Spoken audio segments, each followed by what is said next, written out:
16 years, the flatbeds have laid it all out on the flat desert track. This is where it all began. Phoenix, the site of the first ever truck race. Now with the cacti looking on, it's the site of the most important one, the next one.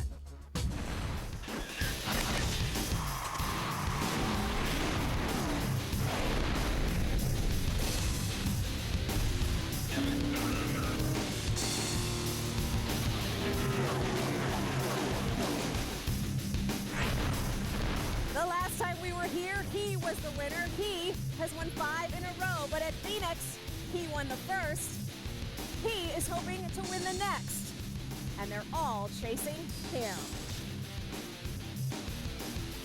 Not only are fans on the edge of their seats, some are literally on the edge of a mountain. One of the most unique viewing experiences in all of racing, and we are bringing it to you. The NASCAR Camping World Truck Series setup on speed, presented by Copart.com. Hello everyone, I'm Krista Voda and welcome to the setup live from Rattlesnake Hill. Yes, we have set up a campsite. This is about as authentic as you can get because fans who come to Phoenix come for 2 things. They come for the amazing racing that they will see behind us, and they come for this, one of the best views, one of the most unique views in all of sports. We know you are at home watching us. We're so glad, so we decided to bring this experience to you. We've set up our campsite. This is how the fans watch the race, and that's how you're going to watch the setup tonight.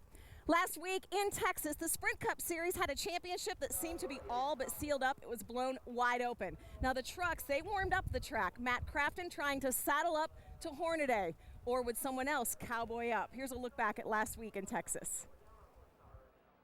It's going to be a fast night, as it always is here at Texas Motor Speedway. We're underway at Texas Motor Speedway.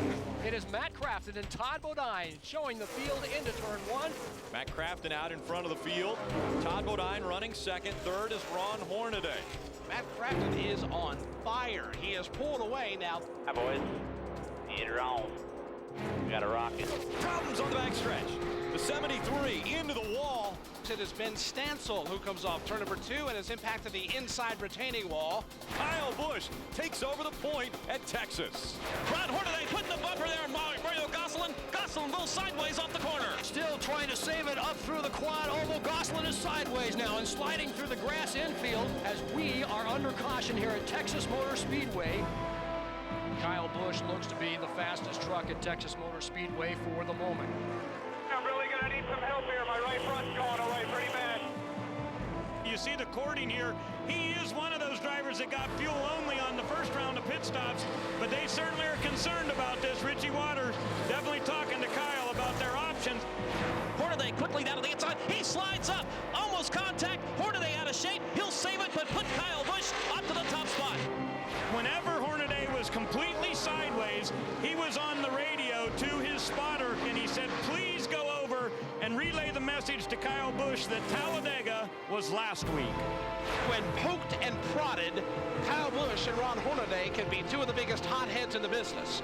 Kyle Busch comes to the start-finish line. Kyle Busch wins in Texas. Yeah, boys, there you go, Texas! Woo! Gonna burn it up! Kyle Busch does it again, 5 in a row. Some great battles taking place in the standings, though. 4th through 10th still really tight. You see there the only positions to change, Sauter and Peters flip-flop. Up front, Matt Crafton is doing everything he can. He shaved off a few points, but Hornaday is still on top. Ray Dunlap is with our points leader. And we're down here at driver introductions. Ron Hornaday just coming up, and Ron, we look back at your record here, 2 wins at this racetrack, which is fantastic, but also a lap 1 crash a year ago. So how do you race on the verge of a championship tonight here at Phoenix? Not like last year for sure. We're just going to have to be smart, and we're starting pretty good up there. We got the boss up there with us, so we're just going to hopefully Rick's got some good adjustments as VFW Chevrolet. We're just going to go out and run what we got to do. I mean, we got a pretty fast truck, so we'll see how the night plays out. And what he's got to do is finish ahead of Matt Crafton, and he'll have a championship. And I believe he's standing by with Adam. Yes, he is, Ray. And for Matt Crafton, no doubt, he needs some help to keep his title hopes alive. So I'm sure, not thinking championship, worried about yourself starting 14th. How do you manage this race tonight, Matt? And just go for broke. And put all the cards on the table and go. Our Australian Gold Chevy, we struggled with it a little bit yesterday. And at the end of practice, we felt we stumbled upon a few things and made it a lot better. but I had to go out second. I mean, it was a lot warmer when we went out second, and then everybody really started picking up, and I went outside the trailer and was really surprised at how much the place had cooled down, and this place does get a lot of grip at night. So I was beating myself up pretty bad from where we qualified, but I think we'll be just fine. I mean, this place changes a lot from the day to night, so I truly believe we'll make a few adjustments on it and we'll be just fine. Crafton a bit behind the 8 ball starting tonight. Krista? Thanks, Adam. Here's the scenario. 3 ways really to look at it. If Hornaday has a bad race tonight, he still has next week as a safety. He must average a 22nd position finish over the next 2 weeks. If he leaves tonight, though, with a 195-point cushion, it's over. If he leaves with a 140-point advantage, he just has to start next week's race. Down below, the drivers are getting ready for action, but there is plenty of things we have to do up here at our campsite. In fact, let's see, I'm going to do a ring toss. Oh, not even close. But the lamp is lit, the grill is on, it's fired up, and the boys are about to get fired up below. More here from the top of the mountain on the setup right after this. Coming up on the setup, we'll look back at Kyle Busch's 5-race win streak since being reunited with crew chief Richie Waters. And we'll dig deep into the vault to find the first ever NASCAR Camping World Truck Series champion. All this when the setup returns from Phoenix, only on Speed.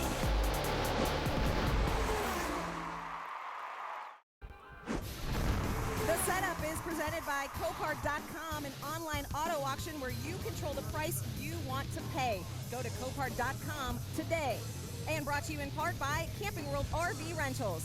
Ask about the NASCAR Fan Special, seasonal one-way rentals starting at $9.95 per day. Does anybody have anything for the 50 of Greg Biffle? It's Biffle's race to lose from this point on. Greg Biffle is making another statement, and the Granger Ford is now your points leader. Oh, Biffle's in trouble. Biffle has hit the wall hard. Greg, are you okay? There you go. You Look keep the now. radio there. Greg Biffle wins the NASCAR Craftsman Truck Series Championship. We know this is the way you want to do it, so congratulations. Yeah, I got a little bruised up, but all the champagne and the celebrating is making the pain go away. So we're happy for the first championship for Roush and Ford and everybody. And it's been a great season. Greg Biffle clinched the 2000 championship on, would you believe, Friday the 13th, 2000. Ron Hornaday could do the same exactly 9 years later. And yes, that is us. Welcome back to the setup. We are truly set up tonight live on Rattlesnake Hill. Our thanks to our friends at the Camping World store on Corey Avenue in nearby Mesa for supplying all of our gear. This is the way fans watch the race in Phoenix, so tonight it's the way you're watching the race as well. You know, last year we stood on top of this hill. We didn't have this setup, but we were here and we watched Ron Hornaday on the very first lap see his championship season deflate. Well, his team used that as motivation for this year, and Ron drew upon a career of milestones. At age 51, Hornaday's lead is the largest point margin he has ever had before clinching a championship. In 1996, Hornaday led Jack Sprague by 99 points heading into Las Vegas. Jack Sprague gets his 5th victory of the season, and Hornaday comes across close enough to secure the series championship. In 1997, Sprague bested Hornaday. One man has rolled snake eyes. He only had to start the final race of the season, winning the title by 232 points. In 1998, Hornaday squeaked by Sprague by just 3 points. Oh, there's contact. Right now, Hornaday down. Hornaday can win this race. Hornaday into second. That would clinch the championship for Ron. Things over. This is exactly what they had to do. Sprague wins the race, but Ron Hornaday wins the championship. The Hornaday-Sprague rivalry lasted till 2001, when Sprague won his 3rd and final truck title before both drivers moved on to different series. In 2005, Hornaday returned to the Truck Series with Kevin Harvick Incorporated, replacing journeyman driver Matt Crafton. In 2007, Hornaday led KHI to its first championship, battling Mike Skinner all the way down to Homestead. There goes Ron Hornaday, right by the 50, and there goes the left rear, off of the 5. Hornaday started the race 29 points behind Skinner, but an early miscue by the number 5 team swapped the fate of the 2 drivers. How about our champion? He will finish 7th in this race, but number 1 in the points. Hornaday matched Sprague with a 3rd Truck Series title and nearly repeated the following year. 1 lap of racing to go. 1 truck separates Johnny Benson and Ron Hornaday. Guys, has too far to go. Benson's gamble on the final stop of the race left the better of the two trucks with too much ground to make up. Hornaday came within a bumper of Johnny Benson and a championship. That was the pick call of the year. This season, the 33 team left nothing to chance, scoring 5 top 10s in the first 5 races before returning home to Charlotte. Last year, October, Texas, the last time Ron Hornaday was in victory lane. He's going to take the Longhorn Chevy Silverado back to victory lane. After Charlotte, Hornaday took the point lead from Skinner, but lost it to Matt Crafton after 2 bad weekends. However, Crafton gave back the points lead. Darn, he drove that thing deep in the corner, didn't he? And it stuck. And Hornaday has never relinquished it. As he turns 51, he's able to get career win number 41. Career win number 42. 3 up, 3 down. Hornaday will set a record. 4 in a row. Richard Petty, Bobby Allison, and now Ron Hornaday, winners of 5 consecutive races in a row. 5 wins in a row put the 33 team far out in front. So far that the only way Crafton could get back in the hunt was to put up a fight. Oh, contact again! Crafton's desperation didn't pay off. Since Gateway, Hornaday has kept a comfortable lead. Crafton makes it to second. Let's see if Hornaday can stay in third. He holds off Tom Bodine and gets that 3rd spot. Tonight, Hornaday could be the first driver in Truck Series history to win 4 titles. Ron's summer stretch certainly set the tone. 5 wins in a row gave him a huge advantage in the points. The number on the right, the margin of his lead after each of those wins, you could see how it just continued to grow. Ray is with his boss, who is also his competition tonight.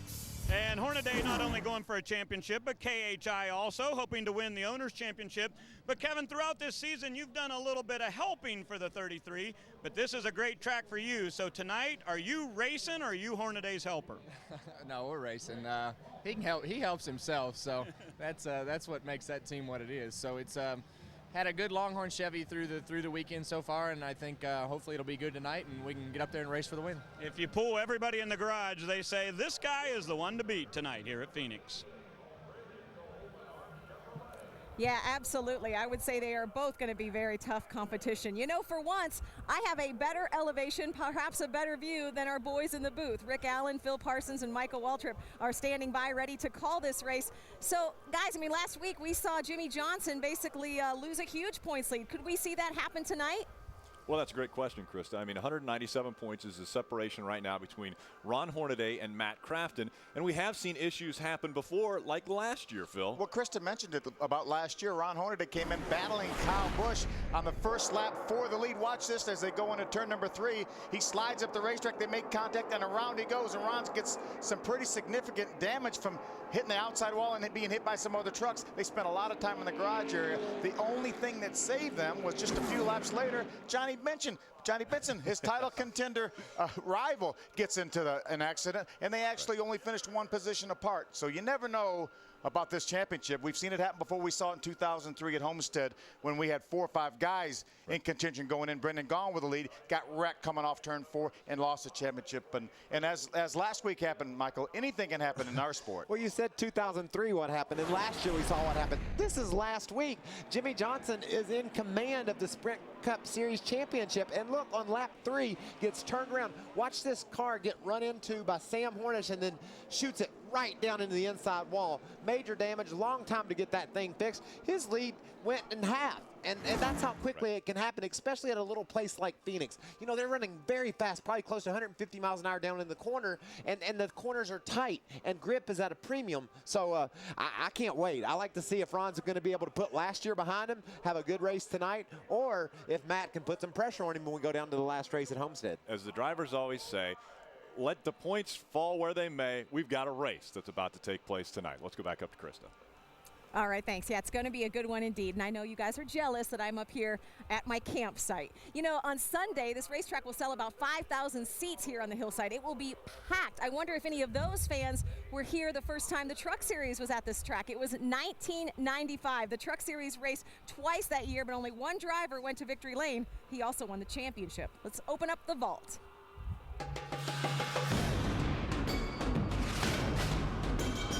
Welcome to Phoenix International Raceway. The date, October 28th, 1995, the final race in the inaugural season of the Truck Series. Mike Skinner comes in with an 88-point lead over Joe Ruttman. After halftime to work on the trucks, Ernie Irvan is the race leader, but not for long. Battle for the lead. Ernie Irvan surrenders it to Mike Skinner, not willingly, you can bet. That truck he's just on a string. He's not fighting the wheel. He's running right where he wants to. Skinner dominates the second half of the race, still with his eyes on the championship.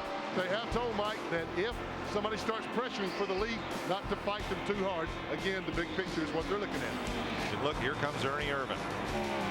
Well, that's a great battle. That's a Ford versus Chevrolet, and a guy that wants to win a race and a guy that wants to win a championship. Nonetheless, Irvan is closing. The big question is, will time run out? Now, I think he's doing everything he can. Now it's just up to who wants to win the most. The journeyman driver from California took a long time for him to get his career on track. He rented some equipment from Richard Childress. Childress kept an eye on him, liked what he saw. Mike Skinner goes into the record books as the first Truck Series champion. Until next time, this has been The Vault.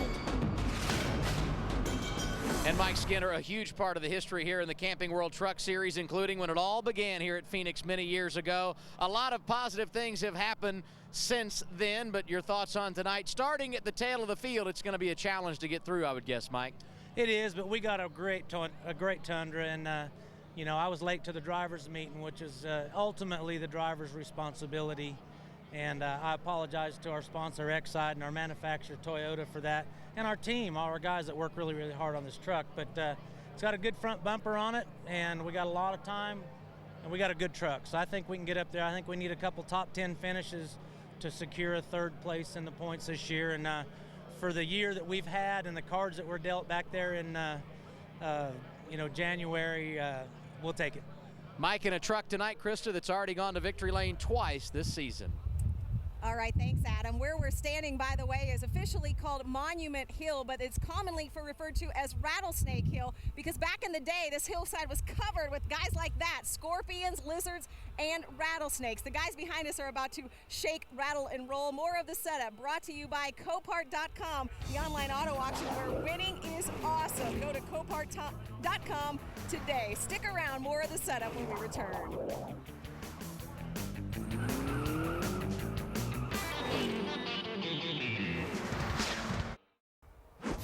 The setup is presented by Copart.com, an online auto auction where you control the price you want to pay. Go to Copart.com today. And welcome back to our Camping World Truck Series setup, coming to you from the top of the mountain overlooking the racetrack. This is our campground, but lately Kyle Busch has been turning the Truck Series into his own personal playground. In the Truck Series, we call him Rowdy. Oh, come on, you tore up the grass. Unable to make the chase at age 24, the LeBron James of NASCAR still tore up the circuit for a second year in a row, compiling 4 Sprint Cup wins, 8 nationwide wins, and 7 Camping World Series wins. But Rowdy's late resurgence in the trucks has currently started a new chase, the chase for the Owners' Championship. Currently, the Billy Ballou Motorsports number 51 team is just 75 points behind the number 33 team in owners' points. Like last year, the 51 team started off hot. Doug George, the crew chief, Billy Ballou, the owner, and Rowdy wins the San Bernardino County 200. Oh, he's sideways. He gets a little sideways early in the corner. Sideways again. Here comes Kevin Harvick. Coming out of turn number 4. Kyle Busch, Kevin Harvick. Kyle Busch will win again. As the season progressed, Rowdy handed the reins over to a myriad of drivers, ranging from a very green Brian Eichler to a savvy champion in Travis Quapple.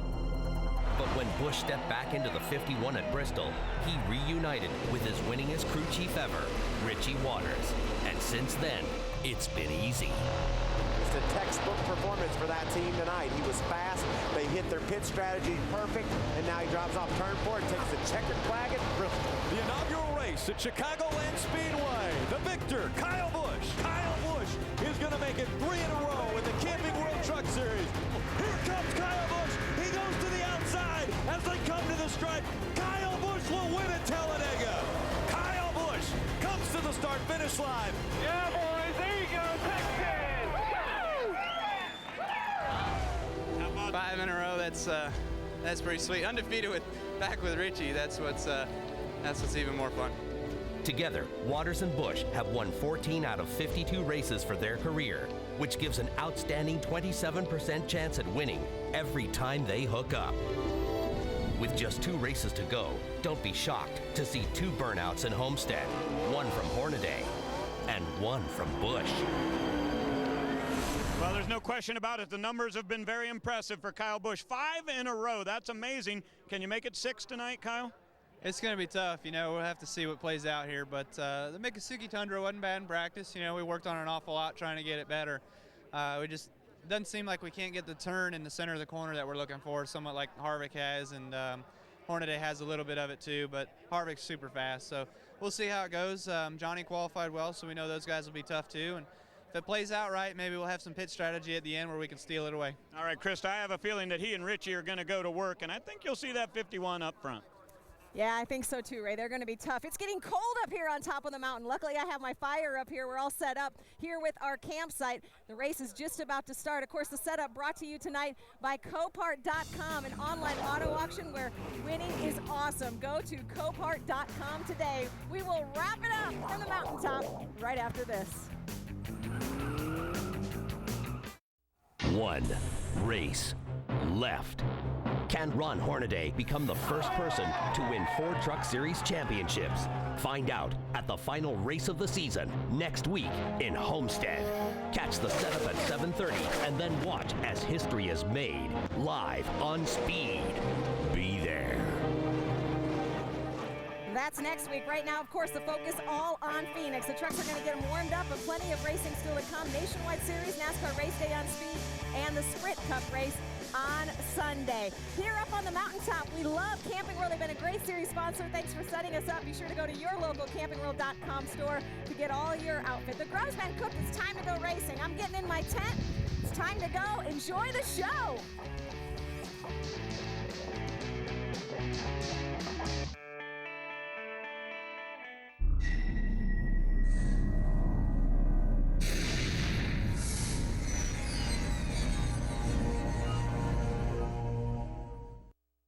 Roll up your sleeves and put up your dukes. It's about to get physical. This is a good race we're looking at here. He's to the inside again, and this time he's got some daylight. Lots of bumping and shoving going on. I was really proud of him. Forget about patience. They've been rooting and gouging since they dropped the green flag. I thought we were going to be all right, but not today. They almost lean on each other. They're still side by side in turn 2. Here's the battle for the lead, door to door in turn 1. In mid-pack, it is hot and heavy and getting physical. Whoever wins this one, the first super truck race. Mike Skinner will go to victory lane. Mike Skinner, a winner and champion. Phoenix International Raceway, the site of race number 24 for the trucks. Welcome to the NASCAR Camping World Truck Series Lucas Oil 150 on Speed. We have a ton of stories for you today at Phoenix. Now, of course, Johnny Sauter trying to break into the top 5 in the point standings. Kyle Busch is trying to make it 6 in a row in the Truck Series. And Adam Alexander and Ray Dunlap also have stories that you're going to have to follow. Let's start off with Ray. Well, Rick, you know, whenever Kyle Busch gets ready to go to the racetrack, he's a very hands-on guy. There's no question about that. And this is the splitter that came off of his truck during practice. Now, normally the splitter sits right like this down by the track. Well, check it out. They wore this part of the splitter all the way down to the real thin part. But look over here on the left. You'll notice they paint that. He was not getting the left side of the truck down onto the racetrack. They made some big adjustments in final practice, and Richie Waters says he thinks they'll be a lot better. Adam?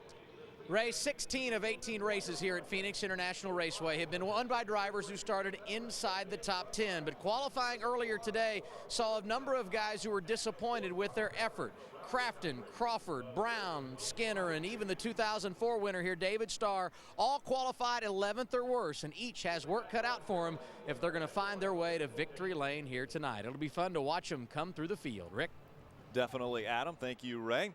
Johnny Sauter again trying to break into the top 5. Kevin Harvick, he starts second. He's going for the trifecta here at Phoenix, running in both the trucks and the nationwide here and Saturday, and then on the Cup side on Sunday. Hornaday obviously looking to clinch a championship. Kyle Busch also running for that trifecta, and Eric Almirola. Could he be the next first-time winner in the Camping World Truck Series? He starts 5th.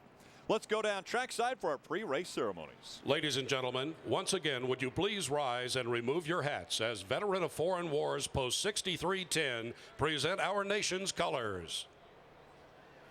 Please pause for a moment of silence as we remember all our United States veterans.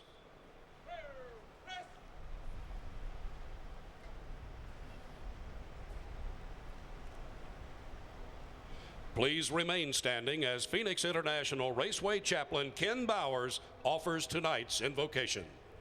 Thank you, our blessed Heavenly Father, for allowing us to join you here at Phoenix International Raceway for another perfect weekend of racing. We thank you for the memory of yesterday and the promise of tomorrow, but right now we thank you for the blessing of the now. May we have a safe race. These things we pray, and everyone said, Amen. Ladies and gentlemen, please welcome avid NASCAR fan and Peoria, Arizona resident Danny Jacobson as he performs our national anthem.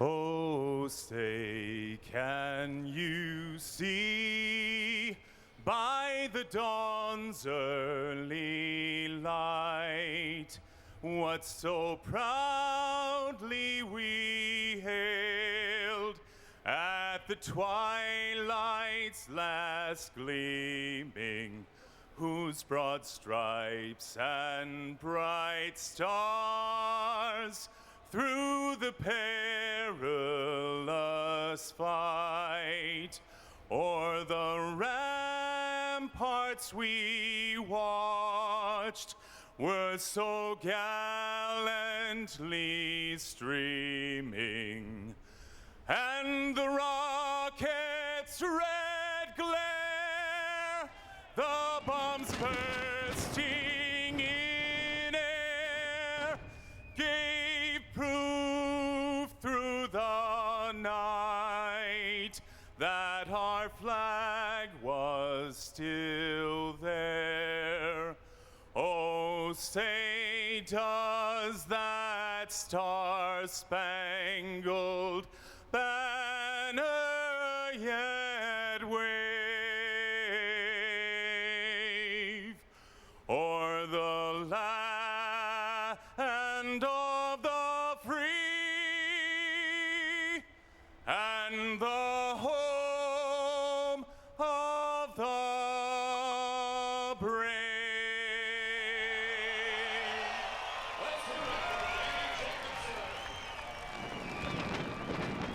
365 races ago, the Camping World Truck Series came to life right here at this very track.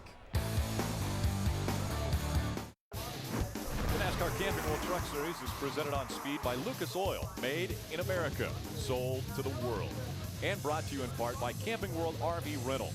Ask about the NASCAR Van Special, seasonal one-way rentals starting at $9.95 per day. Under the lights at Phoenix International Raceway. Well, we're under the lights. I think above the racetrack, though, is Chris Devoda. Let's get reset up.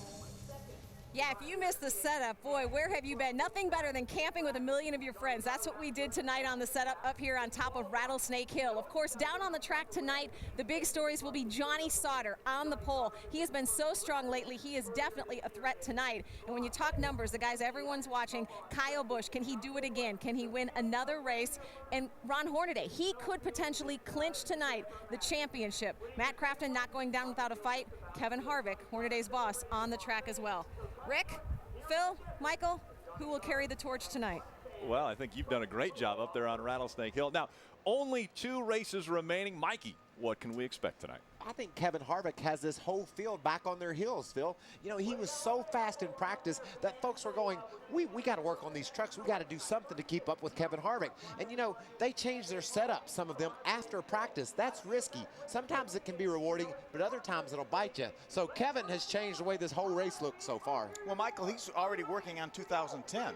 He's already working on his title defense. They feel like they're going to win this championship with Hornaday, and they've got a 2010 prototype truck that Kevin's running. I was talking to Kevin right after Cup qualifying. I said, how was your truck in practice? He said, awesome, good, awesome, good. I said, is hop up at Hornaday? He said, well, he's pretty good. They made some changes, but I don't think he's quite as good as my truck. So they're already looking towards 2010 because they feel like this is the direction they need to go in. Now, we've talked a lot about Kevin Harvick, but how about the pole sitter, Johnny Sauter? I mean, he's looking to make it 2 wins on this season. And what momentum he brings into this racetrack. These guys have finished this season strong, and that's another team that's thinking about 2010 championship. So we have a lot of things going on here tonight at Phoenix, and the racing on this track, it's unmatched. I love this track. Nobody's going to be counted out. Let's get the engines fired. Let's go down for the command. Ladies and gentlemen, once again, please welcome your Grand Marshal, President and Chief Executive Officer of Lucas Oil, Forrest Lucas, as he delivers the most famous words in motorsports. Gentlemen, start your engines. All right, Stacy, crank it up, bud. Crank it up. Start up when ready. 5, 4, 3, 2, 1. Crew chiefs, spotters, drivers, all communicating. Get it fired up. The fans are fired up. We're ready to race at Phoenix.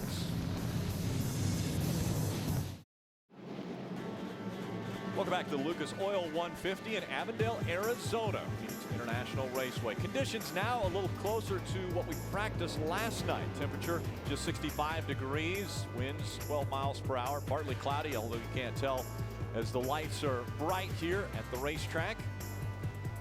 Starting grid will roll across the bottom of your screen again. Johnny Sauter grabbing his 2nd career pole. And Kevin Harvick will start on the outside, an all Chevrolet front row. We take a look at our Z-Max track description, Phil. A little tighter corner down in 1 and 2. It banked a little bit more. Michael, I never raced here since they moved the wall out in turn 2. Gave them a little bit more room. Did that change much? No, we almost hit it back when it was moved in, and now we almost hit it every lap. Race car drivers want every inch they can get, and you just really get a little tight off turn 2 over there and get into that wall. We saw it during qualifying, guys scrubbing right against it. Our Lucas Oil race analysis, 150 laps on this mile racetrack. As you can see, the pit window somewhere between 80 and 90 laps. That means these guys could make this race on 1 pit stop. None of them are thinking that they will, though. We always like to shine a spotlight on a few different drivers. This week, it's first-time starters in the Camping World Truck Series. And we begin with Ray Dunlap.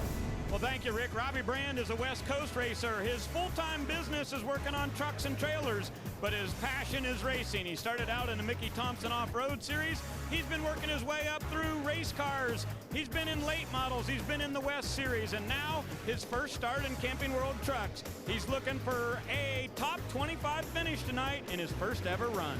Adam? 23-year-old Brad Sweet is also a West Coast native, driving the 90 tonight in his Truck Series debut. By working his way up through the ranks out west, he met Casey Kane. They have become friends. Now he drives for Kane, a USAC midget and sprint car, also in the World of Outlaws. While this is his first start of his young career, he plans to run at least 10 laps in that 90 truck next season. Phil? Adam Kevin Conway is going to make his first ever start here in the Camping World Truck Series tonight.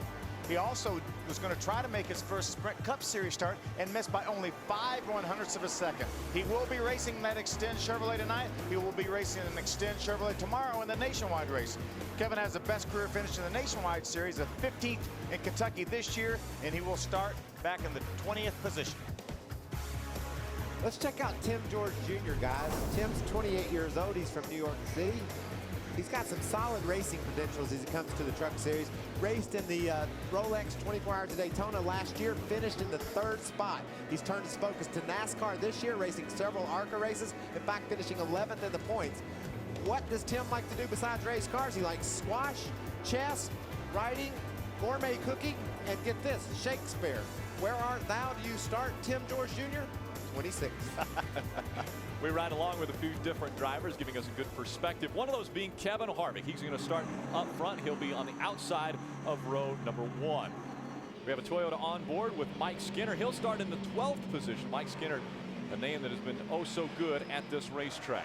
Your Toyota on board of Brian Scott will start in the 8th position. We'll ride along with him, see how well he can take on this flat mile racetrack. And the 88 of Matt Crafton will also carry one of our cameras, and he starts in the 14th position. Field all in line. They are 2 by 2 as they work through 3 and 4 for the final time before we see the green flag. Again, it's Johnny Sauter on the inside, Kevin Harvick on the outside. The fans are on their feet, we're on our feet, and the green flag is in the air. Remember what happened last year on lap number 1. Johnny Sauter wants no part of that. He wants to get that nose out in front of Kevin Harvick, but he's not quite able to shut the door off turn 2. Harvick hangs on the outside of that 13 truck. Down the back stretch, the dog leg into the 3rd turn. Trying to move to the outside. That's Harvick trying to get the lead as they work their way through 3 and 4. Door to door as they come out of turn 4. Just about a dead heat at the start-finish line. 1/1000th of a second. Harvick in front of Sauter as they cross the start-finish line for the first time tonight. Remember, Harvick and Sauter used to be teammates back at RCR. And they continue to battle for that top spot. It's a tough row to hoe. Johnny Sauter trying to run the bottom of the racetrack and get his way past Harvick. Harvick's going to be strong off 4. Look who's pulling up behind him. Kyle Busch trying to give Harvick a shove past Johnny Sauter. We're running 150 miles an hour, Phil. You can draft. You can help another truck go faster down the straightaway. Especially with these big, boxy trucks. What a great battle. Look at these guys. Side by side. Kevin Harvick now ducking in behind that 13. Now he's going to try the inside. But Johnny Sauter still has the position. He holds them off. They come back out of turn number 4. That was the turn that so many guys had problems with in qualifying, just keeping the back tires on the ground. How about that run that Kyle Busch got up of turn number 4 from the outside? And look at Eric Almirola coming up behind Kyle Busch, getting on the outside of Kevin Harvick. As strong as Harvick looked early on, now he's in jeopardy of going back to 4th.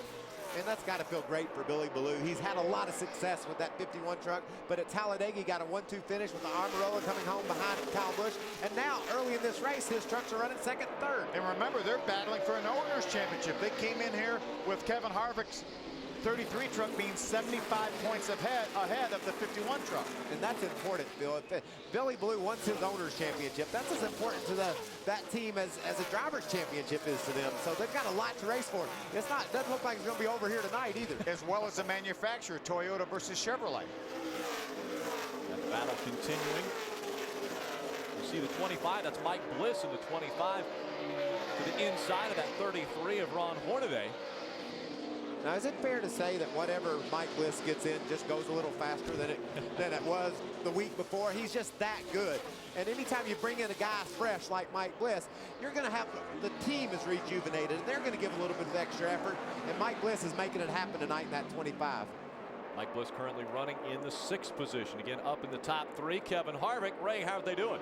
Well, he came on the radio, Rick, and said, my truck is loose, Ernie. Ernie Cope, of course, the crew chief on this truck. A brand new chassis for Kevin Harvick tonight, and as Phil was documenting in the setup show, this is the future of Kevin Harvick Incorporated.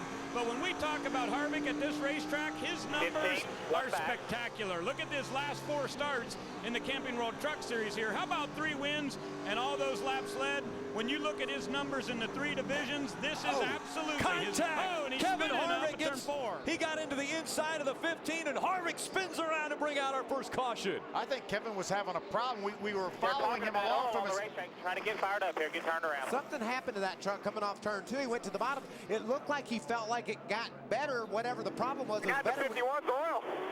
Said he got in the 51 truck's oil. We saw Kyle Busch on a live shot get real loose coming up off turn number 2. He hit that oil, and that's what it was. It just shocked him a little bit off turn 2. And then somehow he and Almirola came together coming off turn 4. You guys keep talking about oil. How does Kyle Busch, how is he putting oil down on the track right now? Watch. Harvick slides up in that. He thinks oil from Kyle Busch's truck. If that's the case, when's he going to come to pit road? What's up with the 51 truck? Exactly. That might be a problem that Kyle Busch has got to attend to immediately. There he slides up the racetrack into the 15, but the 15 stays straight. Kevin was down on the bottom of the racetrack right against the yellow line, then slid up in the middle of the corner and then got loose. There's another view. That's right after the initial contact with the 15. We don't see any smoke from Kyle Busch's truck. What was that all about? Watch, listen, look at the racetrack. It's shiny right there. And right there is where Kevin was running. That's where he had his right side tires, right in that shiny part of the racetrack. Just from another live shot, we saw the 16 truck go way up high. Yeah, you see there is oil on the track. Look at Bliss and the 25 truck get really, really loose in the same exact area that Kevin slid up the racetrack. Adam Alexander, what's going on? Well, Matt Crafton, who has made some positive gains in the early portion of this race from 14th up to 6th, as you see him working on Harvick's damage on the pit lane. He reported 2 laps ago a lot of oil in turn 4. He set a truck number that he thought it was coming from. I didn't catch that, but Crafton a couple of laps ago reporting oil on the track. So certainly there's an issue with one of the trucks, not sure which one. Harvick was following along behind Kyle Busch and hit some oil. He might have just assumed that's where it came from, but didn't look to me as if it came from Kyle Busch. There is a lot of oil on the track. He experienced it twice. He got in it coming off turn 2, about lost his truck. Yeah, we saw him move way up the racetrack. There's smoke coming out of the... That's the 08 of Jamie Dick. Jamie Dick. Yeah, and that's right in that area where Kevin got really, really loose. But you're right. We saw him from his onboard get really, really slow up off of turn number 2, and then looked like he felt like he got back going again and drove it hard down into turn number 3, and everything looked fine till he slid up a little bit about a lane up, and then he got really, really loose and obviously made the contact with a 15 of Eric Almirola. That won't... that truck can still win this race, Phil. He's got a setback here early in the going, but you know, Rick, we've talked before, if you're going to have a problem, you want to have it early, so you have a chance to rebound from it. They got to pit road, worked on that truck, and he can still win this race. NASCAR is going to go clean the track off, make sure that there isn't oil down on the racetrack, and if there is, they'll put the speed zorb down and get it right off. So we'll go back to racing when we come back to Phoenix. Welcome back. Lucas Oil 150 continuing from Phoenix International Raceway under our first caution, and it was Kevin Harvick, who was running 3rd, believes he got into some oil, then slid up the racetrack, got into the side of the 15 of Eric Almirola, and spun around just at the entrance of pit road. That brought out our first caution. All the trucks running single file line. Let's take another look. You can see Harvick's back up to speed after a tough 1 and 2, but the thing just takes off on him, and he wouldn't have spun out, but the 15 truck of Eric Almirola was there, and when he hit him, he had his wheels cut to the left, and it just turned him right around. We saw several trucks get loose in that same area of the racetrack, Ray. And Kevin had been saying for half a lap there was oil on the track, as well as Johnny Sauter. When he did pit that Longhorn Chevrolet, he wanted to make sure they got a tear off the windshield so that he had a good clear vision. They did not change tires though, so Ernie Cope saying we want to keep those tires for later. Kevin said I didn't damage them, so everything's ready to go. He said don't worry guys, we've got plenty of time to get back to the front. Adam? And Eric Almirola, another one of the innocent victims on that crash. Harvick, the guy, of course, crashing into him, but they said there is no damage. The 15 stayed on track, able to maintain their track position. Almirola, though, did come on the radio and say there continues to be a lot of oil down in the bottom portion of turns 3 and 4. They need to get it checked out. And then he followed it up by saying, you know, Kevin Harvick usually just doesn't spin out and hit people, so obviously he feels like there's an issue with the track, and we'll see if they get it corrected. Green flag back in the air. Johnny Sauter out in front of Kyle Busch, Eric Almirola, Ron Hornaday, and Mike Bliss. Look at the move Kyle's going to try to make on the outside. Johnny moves up the racetrack, pushes Kyle up even farther. 2 and 3 wide behind him as they fight for positions early on in this race. You know, if there was oil down on the racetrack, I'm not sure that we've done anything to get rid of it, have we? I don't see it, but Kyle Busch is doing something to get rid of 13. He drives down on the inside of Johnny Sauter. Johnny said, I'm going to shut the door on the top side, and Kyle said, well, I'm going to open it on the bottom. Kyle Busch trying to go 6 races in a row where he goes to victory lane. Johnny Sauter trying to get back in the top 5 in the point standing so he can be on the stage at the banquet later this year. They don't be too surprised when we get towards the end of this race and that 15 truck's not very close to the front.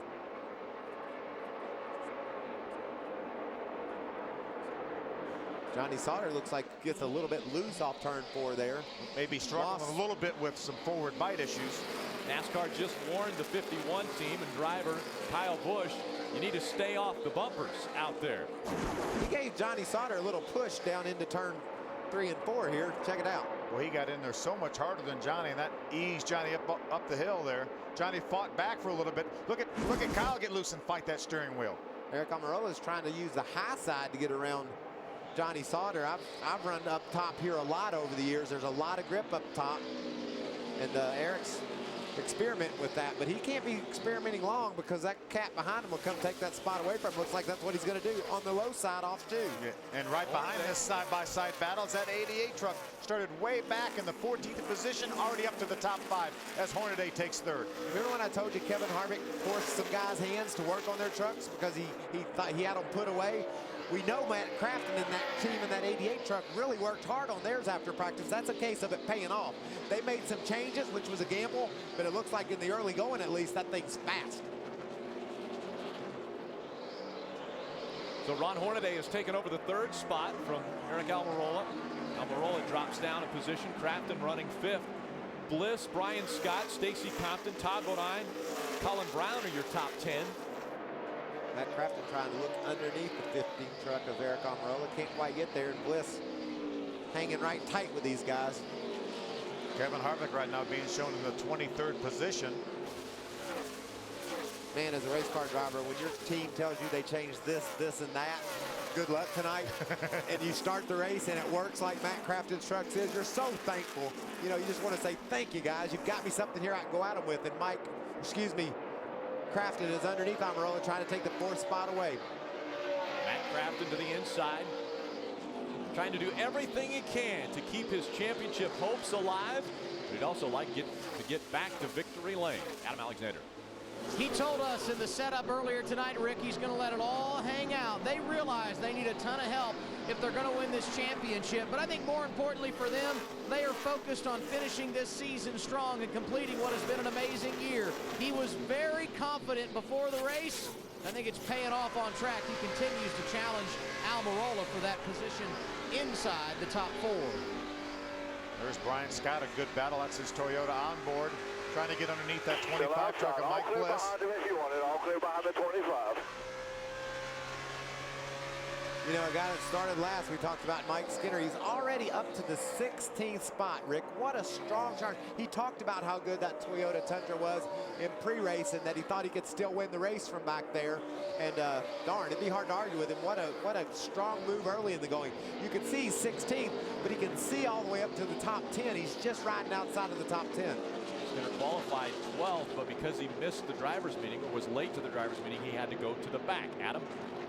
So a mental error there for Mike Skinner has not affected him on track. As you guys pointed out, he has moved nicely from the tail of the field here, going to the inside of Ricky Carmichael for a position inside the top 15. But we need to keep an eye on Mike as the evening continues. He has been dealing with flu-like symptoms this weekend. He has not felt well all day long today. Terry Cook standing by should Skinner not be able to continue. Of course, Terry starting the O2 machine here tonight. He has already retired it. There's the battle for 4th and 5th as Crafton tries to go around Almirola. Yeah, Terry Cook off the racetrack, Chris Lafferty, Nick Tucker, Jason White, and Wayne Edwards also off the track. Jason White's truck rolled behind the pit wall, and they're working on that truck. So he had some troubles early in the going, and they're trying to get him fixed back up so he can get back in the race. Matt Crafton finally wrestled that 4th place away from Eric Almirola. Now Mike Bliss is going to try to get that 5th spot away from Eric.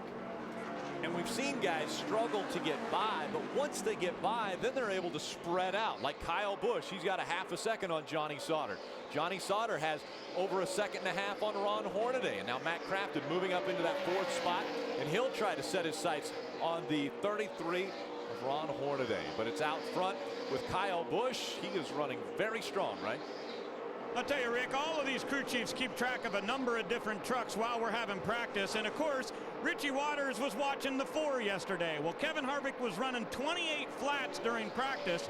And at that same time, Kyle Busch was running 28.35s. They knew they weren't good enough, so Richie went to work on the front suspension. They changed the upper ball joint, they changed the toe on the truck, and they also changed the camber on the right front. And Kyle went back out and he said, that's amazing how much better it is. So Kyle very, very happy. But as we look at the charts right now, Kyle not running those 28.30s. He ran a 28.50 that lap, and just before that 28.70s. So it appears maybe the pace in this race is a little slower tonight than it was in practice.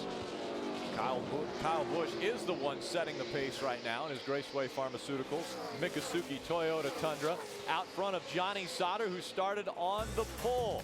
Under the lights at Phoenix International Raceway, with just one event remaining after this, sparks are flying already early on in this one. Make your plans now for the 2010 Daytona 500 and purchase a specially priced Speed Trackside Tavern ticket package. You'll get a Daytona Super Stretch ticket and exclusive admission to Speed Trackside Tavern. More details, go to speedtv.com, keyword promo. So the Daytona 500 in 2010 will be my 25th year going there, and when he just talked about the Daytona 500, I got cold chills. Yep. That race, being in Daytona in February, man, there's nothing any better. Because you've won the Daytona 500 multiple times. But even beyond that, though, I mean, just going to Daytona, even as we went as kids, it was so special going there. And then guess what? It's 93 days from today for the Daytona 500. Hey, guess what? Days. It's only 7 days from our grand finale at Homestead. That's right. Oh, and it's going to be on down there. Ford Championship weekend, these teams all scrapping for every position they can get in the points. And Rick, you have to understand how important this owner championship is. It is. Toyota wants that 51 truck of Billy Ballou to be standing there. Oh, problems on the racetrack. The 90 goes around. There's Brad Sweet, the Great Clips Toyota. He was running along in the 23rd spot. He had just been lapped, which would have made him the Aaron's lucky dog, but I don't think we'll have one, right, Phil? Exactly. I don't think we're supposed to get one when the truck that's in line to get it brings out the caution flag. Depends on if the leader, Kyle Busch, had gotten around the next guy just before the caution, but Brad Sweet was in position to get that free pass, and then he lost his truck. So Brad Sweet brings out our second caution. This one on lap 35. Let's take another look. Up higher on the racetrack as they enter 3. Whoa, that thing really got away from him in a hurry. He's lucky to keep it out of the outside wall. That's really hard to do on a flat track like this. We did a nice job. When you lose one on entry, it wants to get up in that outside wall. So Brad, despite the fact that he's making his first start, he made some solid decisions there with what to do once he lost his truck. There's another view. You see him all right now. You see the black marks, but he's going to stay in the throttle. Watch those rear wheels spinning forward. That's going to keep that truck from backing up to the outside wall, Adam. 4, 3, 2, 1. So here they come down pit road for the first time tonight. It will be at lap 35. Rick Wren on the radio said, I believe it's too early for tires. Johnny Sauter is in front of Ray Dunlap. And Sauter's going with 4 tires on my end, Adam, in that Funsien Chevrolet, but all the rest of the field is rolling by him. Kyle Busch said, I don't need tires yet. Last year we didn't put them on to lap 64. Adam? And it was tires only, or rather fuel only for Busch. He's the first off the pit lane. It's going to be fuel only for Hornaday. 1 can is all he needs. The 33 is away. Stacy Compton, the third off pit road, Ray. And I saw Mike Bliss put tires on that number 25 too, Adam, so he will give up a good bit of track position. Came into the pits running in 6th spot. He'll go out at the tail of the field. He and Sauter putting tires on now, so they'll be on very different strategies than Kyle Busch and Hornaday. Remember, all the guys that put tires on will be coming back in to put fuel in. But we have some differing strategies. That's pretty cool. Anytime you're this early in the race and some of your leaders go one direction and others another, makes for some interesting racing. And again, this year, single file restart. We'll go to double file restarts, and we'll go to, you can change tires and fuel in 2010. Back down to Ray. But this year, Rick, those rules certainly different. So if you're going to get fuel and tires, you got to do it on 2 stops. And that's exactly what Johnny Sauter's doing. Joe Shear said if we've got tires here, we've got to get completely on a different sequence. So that's what they're doing. Adding fuel in there in a very congested pit road. He'll roll off right with Kevin Harvick. You know, we're hearing from NASCAR that they're going to penalize the 33 on the way they fueled the truck. They said it was non-compliant fueling So that will put him to the back of the pack. He might as well come back in and put tires on. Adam, what's going on with that story? Well, I think what I heard Rick Wren say on the radio, Phil, is that the catch can was not in once they started fueling the truck. So I believe that is exactly what Wren was referring to in regard to the penalty. And we will see if the 33 comes back down pit road. Here you see the replay. The gas man already had the hole plugged before the catch can man got there. That could have been related to, they were discussing tires or no tires, but whatever the case may be, Hornaday gonna have to come back down pit road. In fact, it appears that's what he's doing right now. So Hornaday came in running third. This is not what they needed to come away with a championship clincher here tonight.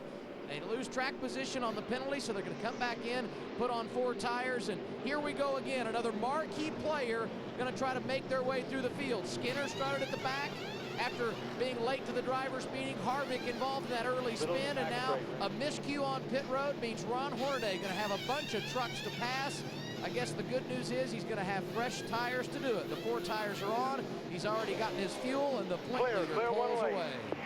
It's just a change of strategy for that team. It was forced, but nevertheless, they were going to go in one direction, just gas, but then they got their cards dealt to them where they needed to come and get tires. But they lost all the track position by doing that. All the track position. Kyle Busch goes with just fuel. He stays out front. Colin Brown with some good pit work gets up to second. Ron Hornaday was third, but again had to come back down on pit road. So that moves Stacy Compton, Eric Almirola, and Taylor Malsom up into your top 5. Green flag back in the air. Ready? Green flag. Green, green. These trucks, Phil, are just inside of their window. They think they could run to one more stop and be done with the pitting. Ron Hornaday on fresh tires, full tank of fuel. See if he can work his way up to the front. See him wiggle in there a little bit. You're just trying to get a little heat in those tires. These tires take a little bit at race air pressures. They take a little bit before they really hook up, don't they, Michael? They do. You'll find yourself sideways in a hurry too. It's so crazy. You get on the gas and the front tires aren't sticking and the back tires aren't sticking, and you just add a little bit more steering to the left with your foot on the floorboard. All of a sudden you'll be sideways, and Ron's protecting against that. You saw him wiggling that truck off turn 2, making sure that didn't happen. Battle for second. Colin Brown on the outside. Here comes Eric Almirola to the inside. Teammates trying to go 1-2 now as Kyle Busch is out front. Eric Almirola, he'll take second away from Colin Brown. Colin, one of those trucks that only put fuel in, did not put tires on this pit stop. Mike Bean decided not to put the tires on.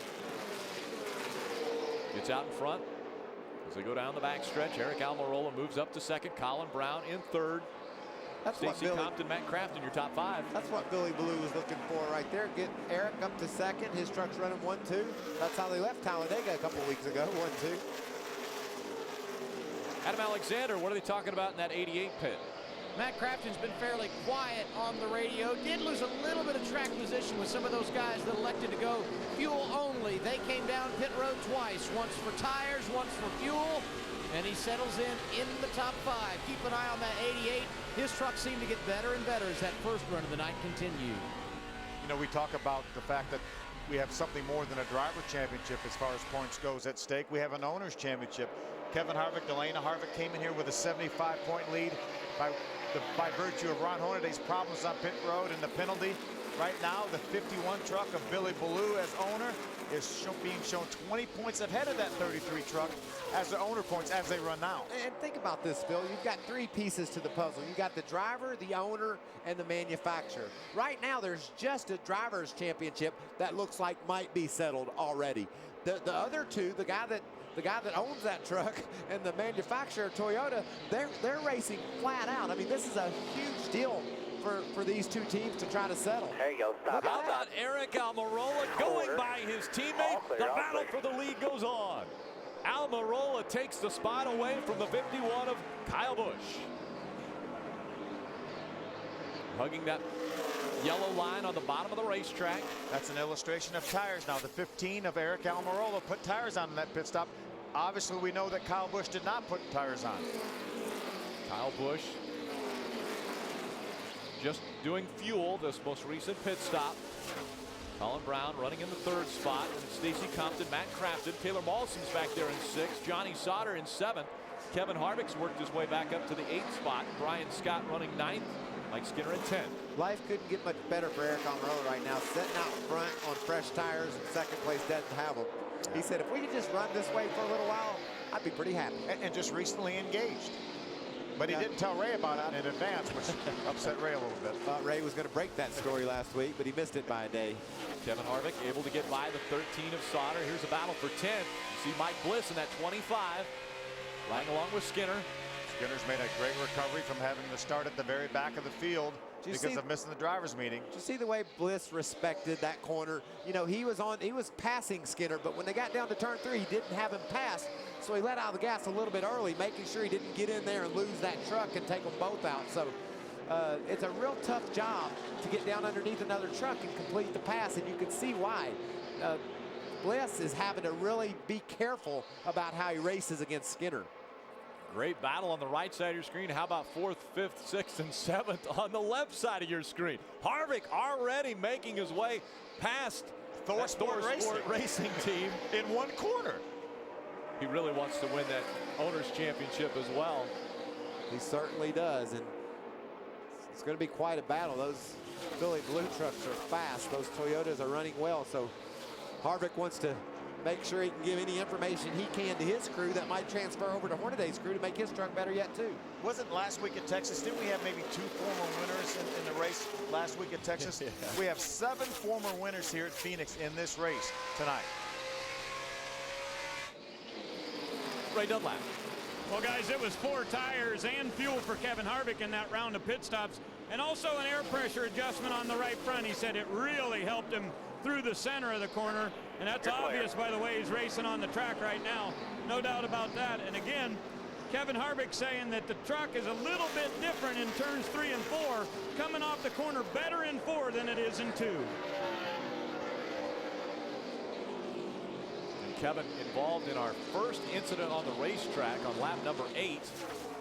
We thought he hit some fluid and some oil on the racetrack, slid into the 15 of Eric Almirola, and then turned around in front of pit road. And he has successfully overcame that. He did not put tires on after he spun. He put them on just now, so he successfully overcame that spin early. Eric Almirola with a 1.8-second lead over teammate Kyle Busch. When you dream, do you dream in speed? Introducing the Speed Dream Ride. You'll see new shows, old favorites, and have the chance to win an experience you've never dreamed possible. The Speed Dream Ride is coming soon. Presented by Castro Edge. Find out more at speeddreamride.com. This is getting interesting, Phil.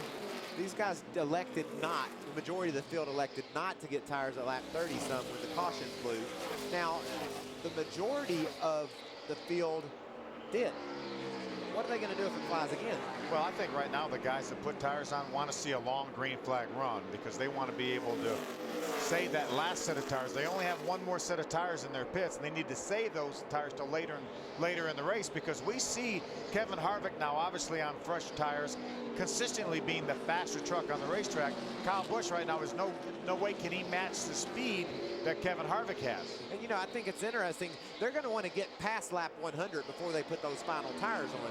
So if the caution flies now, people are going to be faced with some serious decisions. You don't want to run out of tires at this point, I don't think, do you? No, I don't think so. I think the guys that didn't put them on lap 30 will put them on now. Kevin Harvick, those people, Eric Almirola will have to wait and put them on later. David Starr running in the 17th spot. He had his hands full earlier. We've seen him on the bottom of the racetrack have problems almost all season long. This is over in turn 3 or 4. He's on the inside of TJ Bell. He's going to have to chase that truck up the hill. They make contact. Look at the hands by TJ. What a nice job. And that was right in front of our point leader, Ron Hornaday. Ron Hornaday has been able to move up into the 15th spot. You guys were talking about owner points and that owner's championship. Hornaday now back in front of the 51 team by 13 points. So that thing is a seesaw battle and definitely is going to go down to our final race at Homestead. And that was a 33-point swing from when we mentioned it just a few moments ago, and that's because Ron Hornaday is making his way toward the front. Kyle Busch again running second. Eric Almirola, your leader by almost 3 seconds. Kevin Harvick has been one of the faster trucks on the racetrack. He runs third. Johnny Sauter fourth. Matt Crafton is fifth. Yeah, I watched a few moments ago Kevin Harvick was being shown over 6 seconds behind. Now he's only 4 seconds behind and chasing him down every lap. And another truck that seems to have gotten a little bit better here lately, I mean, strong early, is Johnny Sauter. He's been able to keep pace, and both he and Harvick are going toward the front. They're running third and fourth respectively, and it looks like those two trucks might be as good as there are out there tonight. Well, Ron Hornaday trying to get by the 11 of TJ Bell. That opened up the bottom of the racetrack for the 30 of Todd Bodine, the Copart Toyota.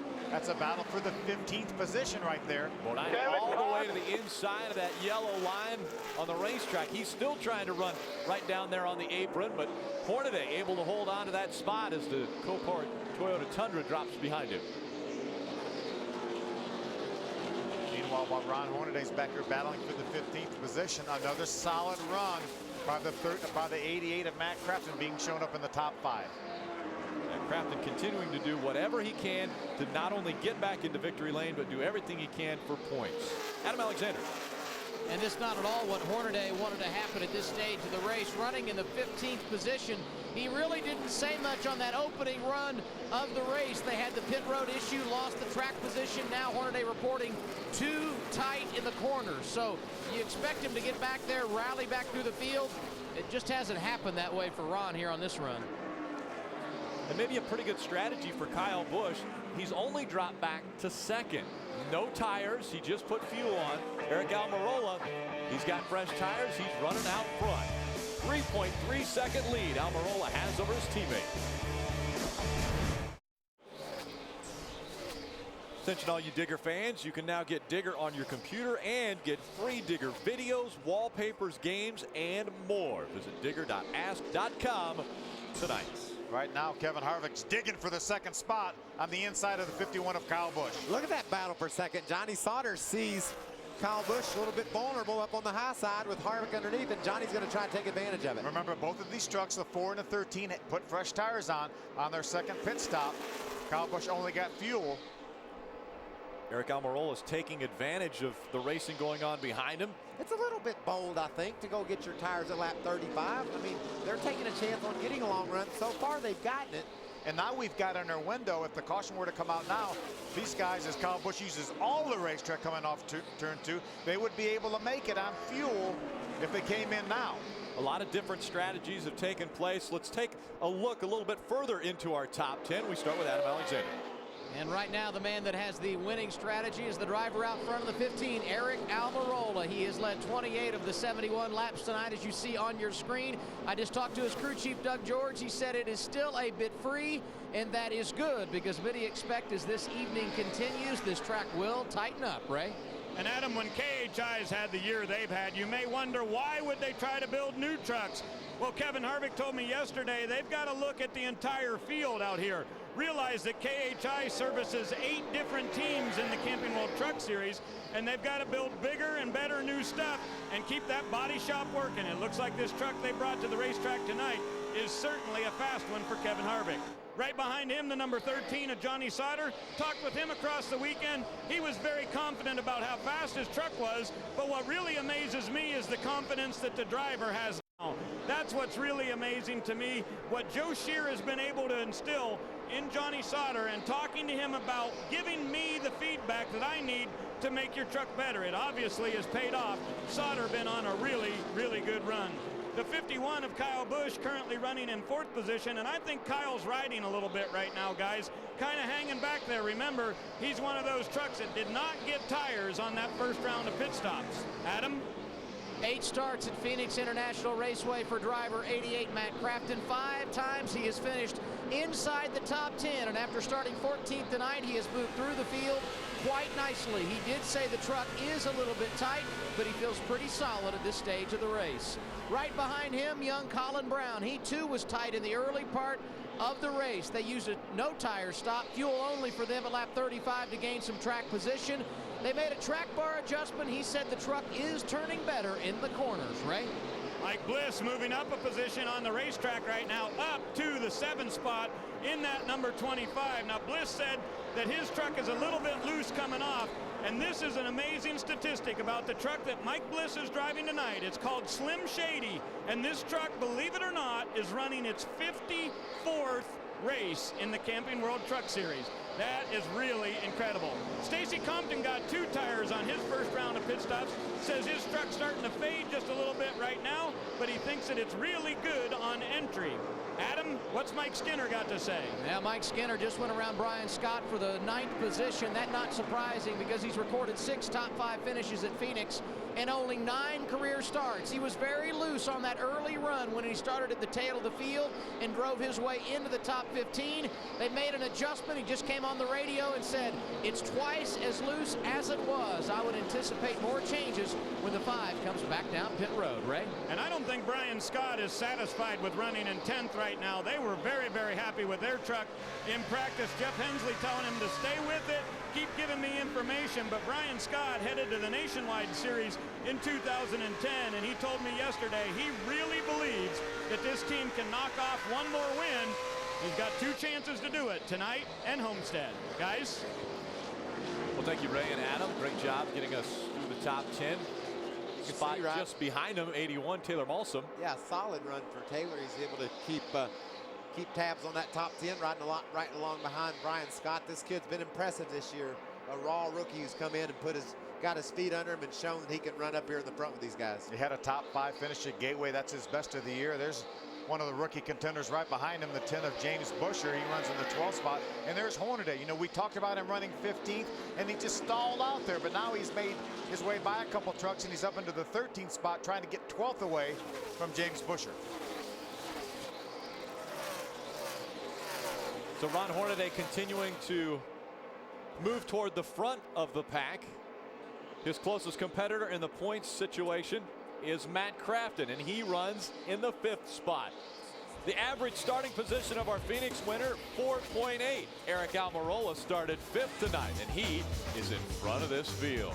Can Eric Almirola hold on and get his first win in the 2009 season? Stay with us.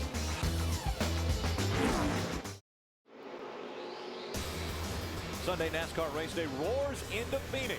Only 2 races remaining in the chase. Texas winner Kurt Busch will join us live. Plus, we'll break down Henry's dominance in the desert. NASCAR race day built by the Home Depot live Sunday at 12:30 Eastern. Got a little more to talk about now that Jimmy had his trouble last week early in the race.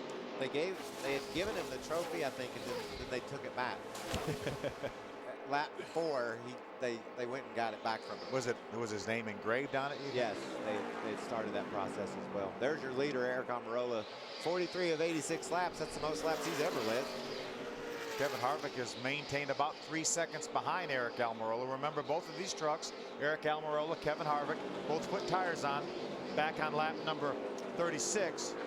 That 71 truck there of Kevin Conway would be your Aaron's lucky dog if the caution were to fall, but looks like the Chad McCumbee is on the verge of falling a lap down, and that'll mean Chad gets it. So these guys are, everybody's racing for something different right now. The guys that are on the tail or at the back of this field are doing their best to preserve what they got, so that if the caution does fly, this is a long green flag run we've had here at Phoenix. One of our longer. We have had a 60-lap green flag run before, and that's been the longest ever. And you see right now Mike Bliss making his way by the 6, Colin Brown. So Bliss moves up into the 6th position. Colin Brown moves back to the 7th spot. We're seeing the 50 slower on the racetrack. That's Wheeler Boys. Yeah, that's son of Trevor Boys that used to race back in the 80s in the Cup Series.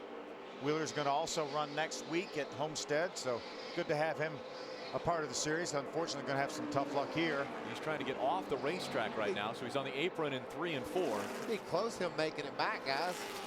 And as we talked, TJ Bell just fell a lap down, so he's now in position to get the Aaron's lucky dog. But I don't know if that truck will make it all the way in. It blew up. That sounded like Phil as it went right in front of us. Right in front of us on the start-finish line, and it's doubtful he'll make it.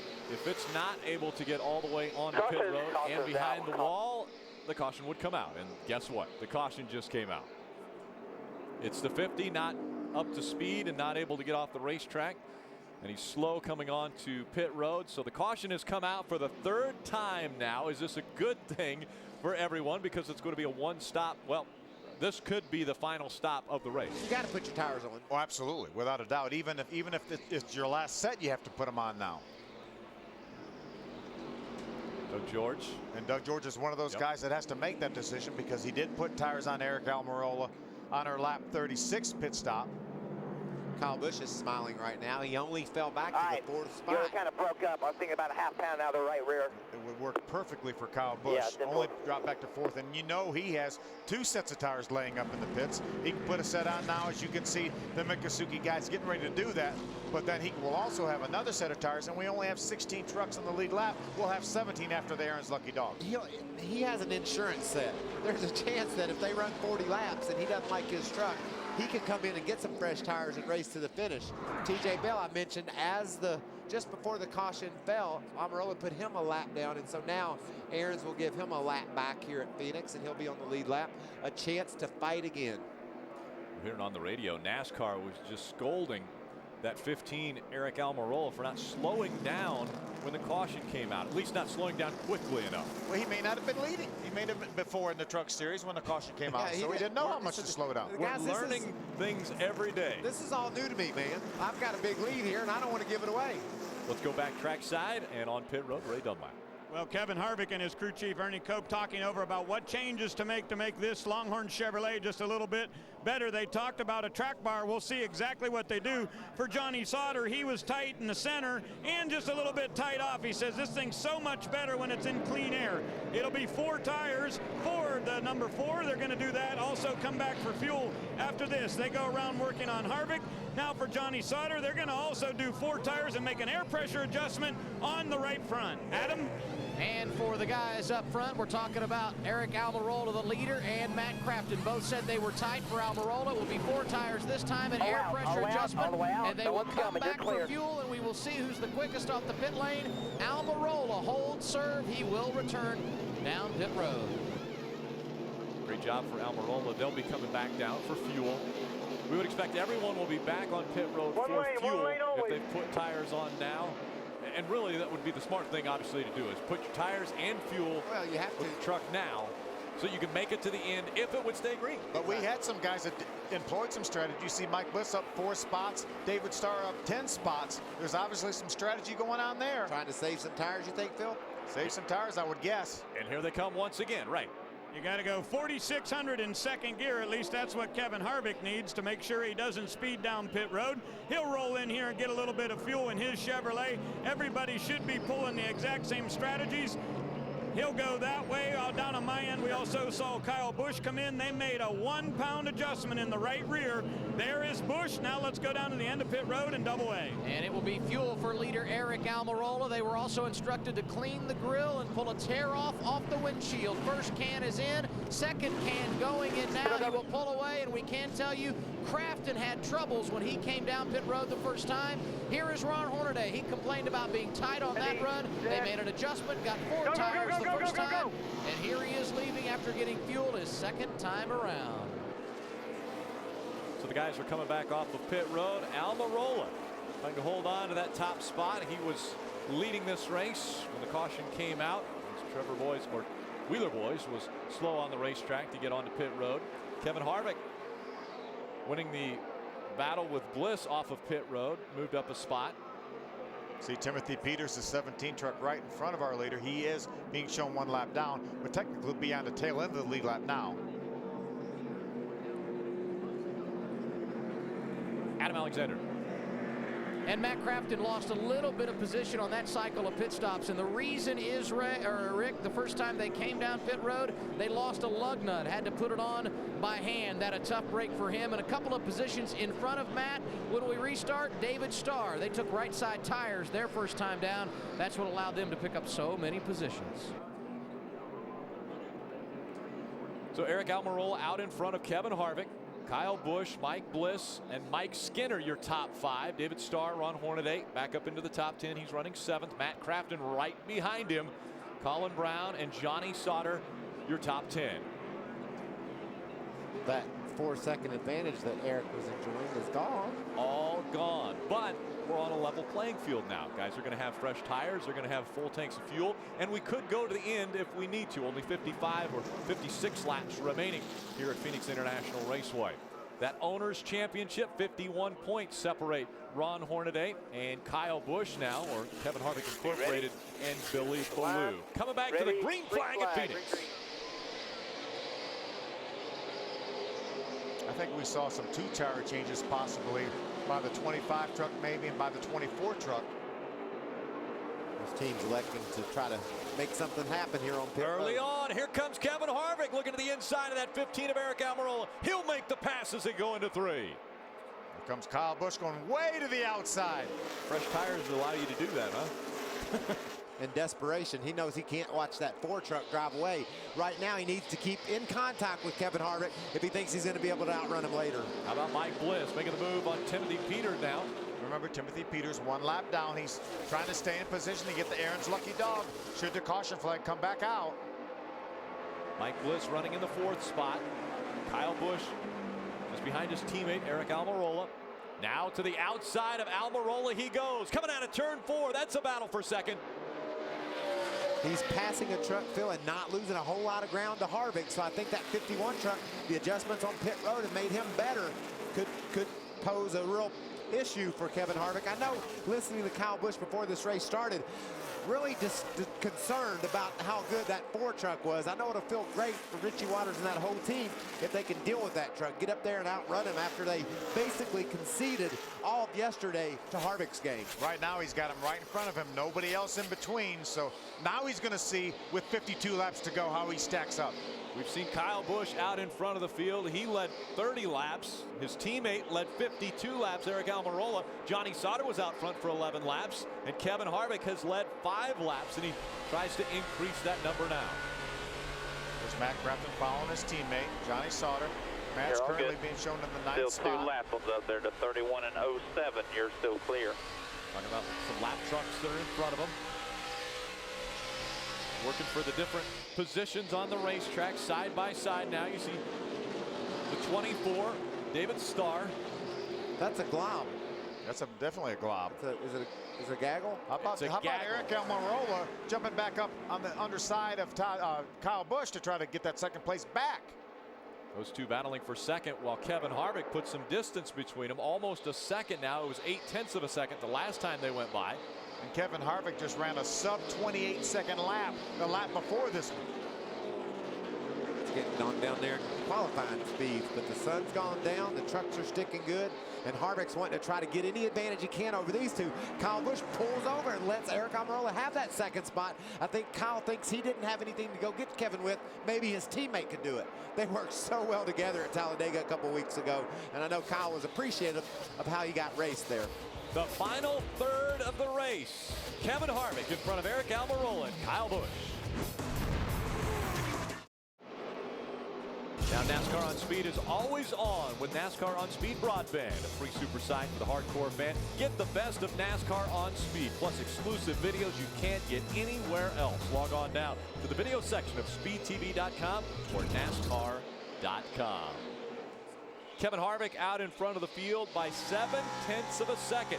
This could be the first of the trifecta for Kevin Harvick. He wants to go the trucks, the Nationwide, and the Cup, but try to win all 3. And he's been good. He's won all 3 here before, but never in one weekend. That could happen or start tonight.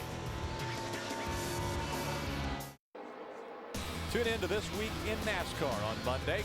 We will revisit one of the most dramatic races in the history of the chase. 5 drivers went into Homestead in 2004 with a chance at the title, including Jimmy Johnson, Mark Martin, and Jeff Gordon. And you'll see how it unfolded this week in NASCAR. Monday, 8 p.m. Eastern on Speed. Problems with the 6 truck. Colin Brown slow on the racetrack. Looks like it could be an ignition problem of some sort, or the thing blew up. Some sparks underneath. Won't run. Quit your ignition. The way that was backfiring out the pipes, you would think maybe ignition, but then where were those sparks coming from? I don't know. And he wasn't running fast enough really to be dragging anything on the racetrack. So Colin Brown slow on the racetrack, just entering turn 3 now, down onto the apron. Yeah, I did it. No good. Remember, Colin's in that big fight for top 5 in points. He's in the 5th spot right now, Phil, so this is devastating for that team. He will absolutely go back to 8th at the very best. We see smoke from under the hood a little bit, so evidently something broke on that engine. Disappointment in the voice of Colin Brown when he said it will not fire. Wow, race all year long in that top 5 position, and knowing that that's what your goal is at this point in the season, have it all go away here. That's, Ray, what are they saying? Well, Michael, I just wanted to make sure everybody is realizing the fact that Kyle Busch actually has a set of stickers down here. You'll notice these tires haven't been on the racetrack. Richie Water talking to him on the radio right now. They're trying to make a decision of would you pit right now to get these tires on. What do you guys think? He's running in third spot right now. Do you give that up, a chance to get stickers and go win the race? Ray, I don't think he can give up track position right now, even and put stickers on and go win the race. These guys have only run 20 laps since they put tires on.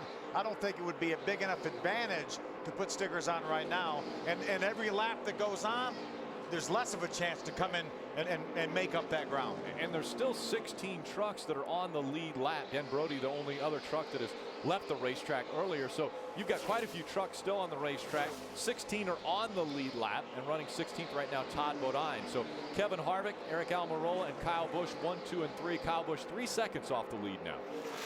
You know, if Kyle was running back in a 10th spot, something like that, yeah, then he doesn't have a whole lot to lose. But right now, I'm sure Kyle right now says he does not have a good enough truck to win this race.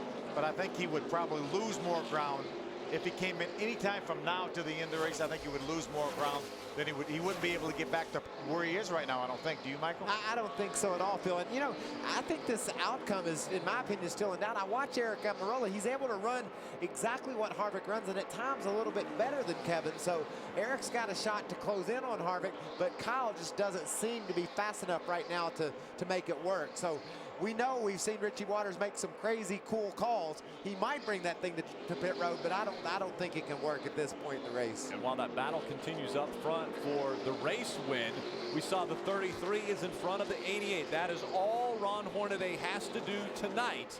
Finish in front of the 88 to clinch his 4th championship in the Camping World Truck Series. Imagine the difference in emotion with Ron Hornaday leaving Phoenix this November compared to last November.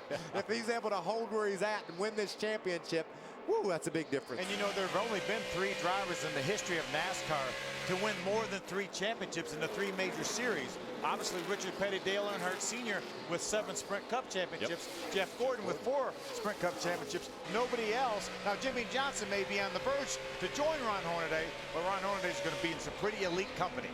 Very impressive what he has been able to do. Caution on the racetrack. The 22 gets into the wall. That's Tim George Jr. Now they're going to have to make that decision. Richie Waters and Kyle Busch are going to have to make that decision. Do we come in and get tires? Well, you know, I think they're going to say we can't win the race like we are. What do we do? But it'll be fun to see what they do. We're going to find out what they do when we come back to Phoenix International Raceway. Out front, it's Kevin Harvick. He's got to stay on the track.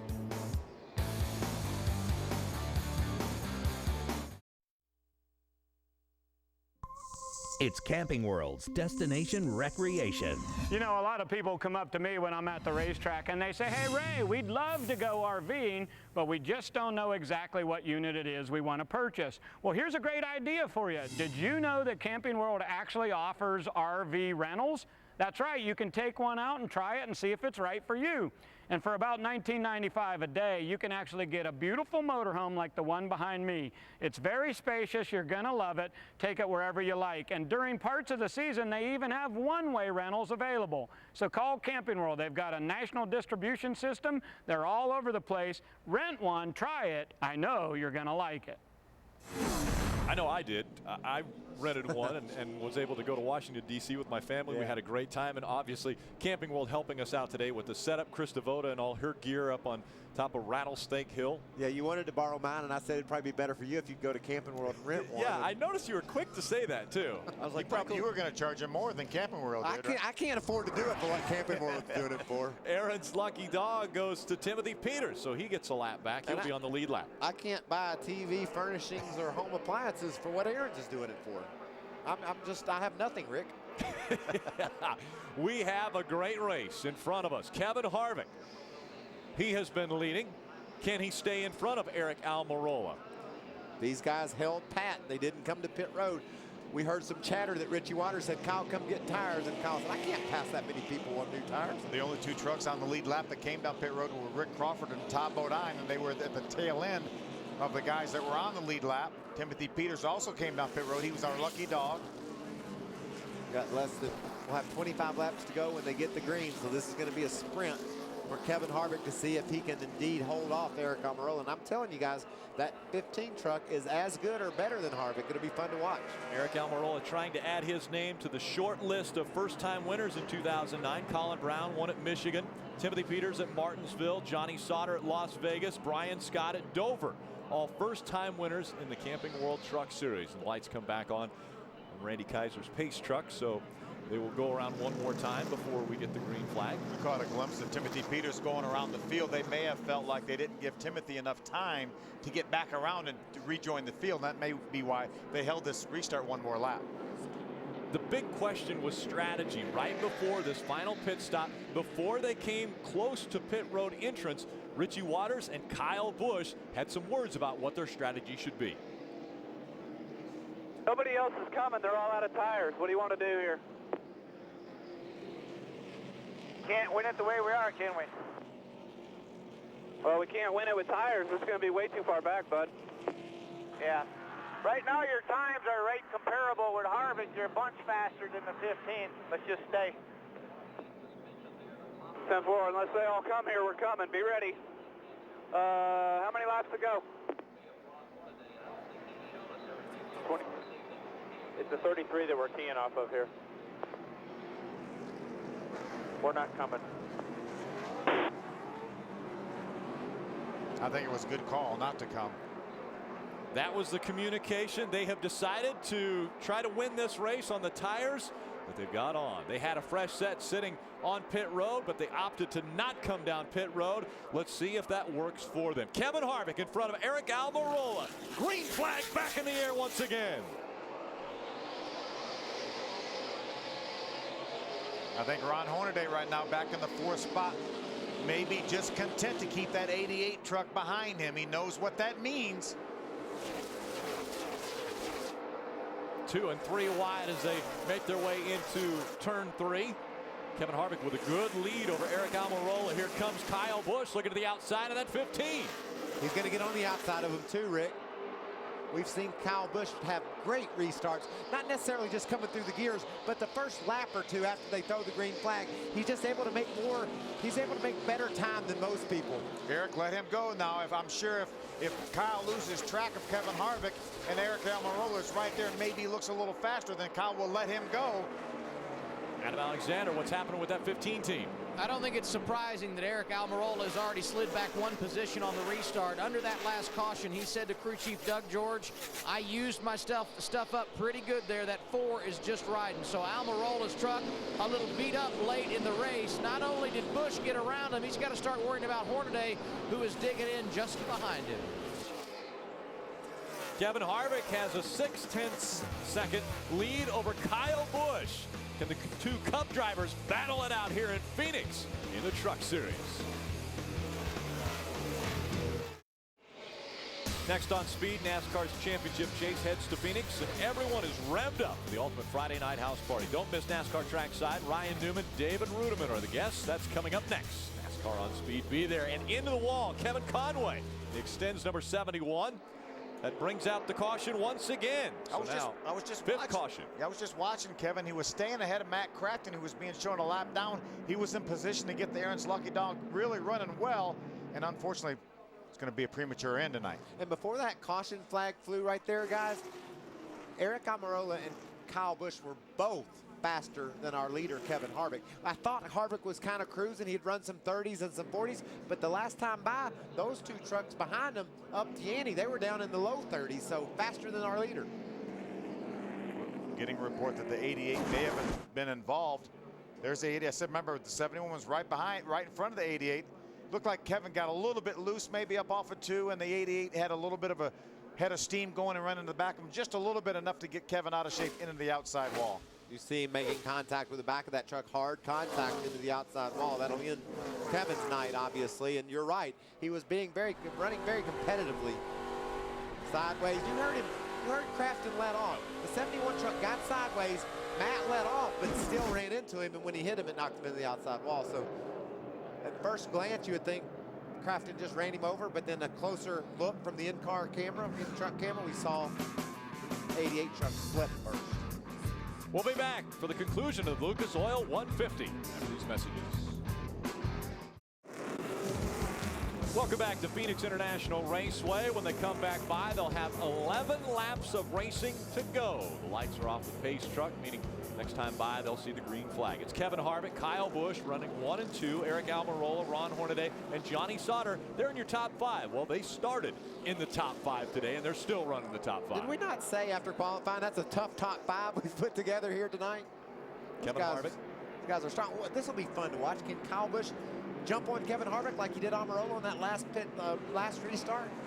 Well, I don't know. Kevin Harvick has been so strong. Remember, he overcame being our first caution when he got in the oil and spun and ran into the 15 of Eric Almirola. Kevin Harvick has won at this racetrack 6 times. Sometimes if the guy in second has a bit of an advantage, though, Phil, he can follow the guy leading down into the corner. The guy leading doesn't want to overshoot the turn, and the guy in second can jump on the outside. Ready, green flag. Green flag back in the air. Kyle Busch with a great restart. Let's see if he's got anything for Kevin Harvick as they go into 1. Well, you know, Kyle's not afraid of the outside, but Kevin, boy, he drove it in there and it stuck. I think that might have answered all those questions. Eric Almirola, a little wiggle back there in 3rd. Ron Hornaday running in the 4th position. Johnny Sauter running in that 5th spot. And Johnny Sauter said to his spotter, make sure that 33 knows I'm coming through. Matt Crafton dropped the spot to Mike Skinner. So Crafton falling back. And again, a reminder, if Hornaday finishes in front of that 88, he will clinch the championship tonight. Look at this battle for the lead. This race is definitely not over. Inside of 10 laps to go. Harvick just in front of Kyle Busch. Kyle Busch trying to make it 6 consecutive wins in the starts that he's made in this truck series. He knows he can't follow Kevin Harvick and win this race, so he's trying to make something happen in a different groove. He ran the high line both 1 and 2 and 3 and 4, trying to do anything he can to get this race wrestled away from Kevin Harvick. He has to do something different. Kevin actually opened up a little bit of ground this last lap. He's got a couple truck links right now on Kyle. Looked like Kyle had a good exit that time off of 2. That higher line has allowed him really to accelerate and exit strongly off the turns. Kevin gets in the corner a little bit better, but Kyle makes it all up on exit. This is Kevin Harvick's 100th start in the Camping World Truck Series. His first 3 wins came at this very racetrack. He's trying to defend the win that he was able to garner a year ago, and he's looking good at it now. Remember, he won earlier this year at Martinsville. He's never won more than 1 race in a year in the Camping World Truck Series. Looking to change that tonight, as well as start off the trifecta. He would like to win in the Truck Series, the Nationwide Series, and the Cup Series. Here's a great battle. Taylor Balsam on the inside. Contact there. Brian Scott into the 11. Clear. Scott's able to get by the 11. Here comes the 30 of Todd Bodine. And look at that. Rick Crawford and James Busch are just behind him in their Fords. What a great battle. These guys are raging just outside the top 10. Only 7 laps to go. Be 6 laps to go when Kevin Harvick gets back around to the start-finish line. Kevin Harvick with almost a half a second lead over second place Kyle Busch. There's those 2 running through 1 and 2. He outran Kyle Busch by 0.2 of a second that lap. Phil, he's got to feel really good about what he's got going on. Doesn't want to see a restart, just like to run this thing out. Green-white checker might be fun for us to see, though. I don't think he would want to see a green-white checker. Kevin Harvick started on the outside of row number 1. Looking to make it his 5th win in the Camping World Truck Series in his 100th start. You see the VFW 33 go by. Problems with James Buescher into the wall. Buescher will bring out the caution once again. The 6th caution of the night. James Buescher with a lot of damage to the left side of that truck. And this is exactly what Kevin Harvick did not want to see, a late caution. It is kind of what we did want to see. We see if we can mix this thing up any at all and give Kyle Busch a chance to get up and ruffle Kevin Harvick's feathers a little bit. Maybe make this thing crazy at the end. We've seen it before. We have had 81 green-white checker finishes in the Camping World Truck Series. 5 of them this year already. And it looks as though this will be the 6th. Let's look again at what happened to the 10. That's his teammate, Rick Crawford, getting by the 11 of TJ Bell. Now James comes along there. He just gets a little bit loose down on the bottom of the racetrack. Shot it in there really hard. He saw that hole open. We're getting down to 5 to go. He knew he needed to grab that spot, but unfortunately couldn't keep his truck under control. Got sideways down on the bottom of TJ Bell. See, TJ comes down the hill just a little bit. And James was on the apron of the racetrack, and his car actually slid up off the apron. He was still on the very bottom of the racetrack. Just didn't have a lot of room down there. I mean, as a race car driver, you know, as soon as you let off the gas, you think, oh no, this is going to be close. Is this going to be tough? Can I stay off him? And you know, the accident probably happens 2 or 3 seconds before you actually hit anything. You see the 10 stopped. Going to get out of that truck. Can't get it to go anymore. Puts the window net down and looks as though he's starting to pull the helmet off. A championship is oh so close for the 33 team, and right now the man who's calling the shots, Rick Wren, is with Adam Alexander. And I don't see any Tums down here, so I guess that means there's no anxiety at all at this stage, right, Rick? No, I mean, everything's played out. We've had a little drama tonight, but everything's worked out all right. Guys on the pit crew did a jam-up job when we needed to. It got Horn back up in the front pack. Hang on a minute. Hey, Horn, hang on. He's got to talk to his driver. Give me just a second. I only want to say thanks to the VFW and all the troops and the families down at Fort Hood. You know, we're still thinking about them. We all got a special decal on today. But, you know, it's jam up to my guys, Hornaday, Corelli. They're doing an awesome job up there. We just set us a path, what we needed to do tonight. Right now, everything's going okay, but this is the truck series, so we do have drama at the end. We're going to have us another green-white checker. That's just the way it plays out. They have overcome adversity. Hornaday in line for a 4th championship, and Ray, his boss, trying to get his 4th win here at Phoenix. And Adam, such an interesting situation here tonight at this racetrack, because throughout the season, KHI has run pro motors throughout the year, PME, and they have been very, very strong. Ron Hornaday has that engine underneath the hood of that 33, but tonight, Kevin Harvick has an ECR motor, Earnhardt Childress engines. Very interesting situation as Kevin has made the decision to switch engines suppliers for next season. And guys, I'm interested in your take on that. Certainly a strange situation, as strong as that team has been this year, but for the first time this season, there is an ECR engine in that number 4. This is all part of that 2010 plan, making sure they've got everything lined up to go race for another championship. And what a great job that organization did this year in securing what appears to be their championship. Yeah, and this is the second year that they've run the PME engines, and they came oh so close within one finishing position last year of winning a championship. And here, you know, we're just about to give the trophy for Ron Hornaday, barring some catastrophic incident in the last 2 laps of this race. That truck there, 88 of Matt Craft, and he can see Hornaday up there, and that's the way it's felt for him ever since about Milwaukee earlier this year. Ron's just been a few trucks ahead of him. He couldn't quite get there. A gallant effort by the 88 team. It's fun to see them get themselves in a position to race for a championship, but that Harvick organization from top to bottom just was ready for him this year.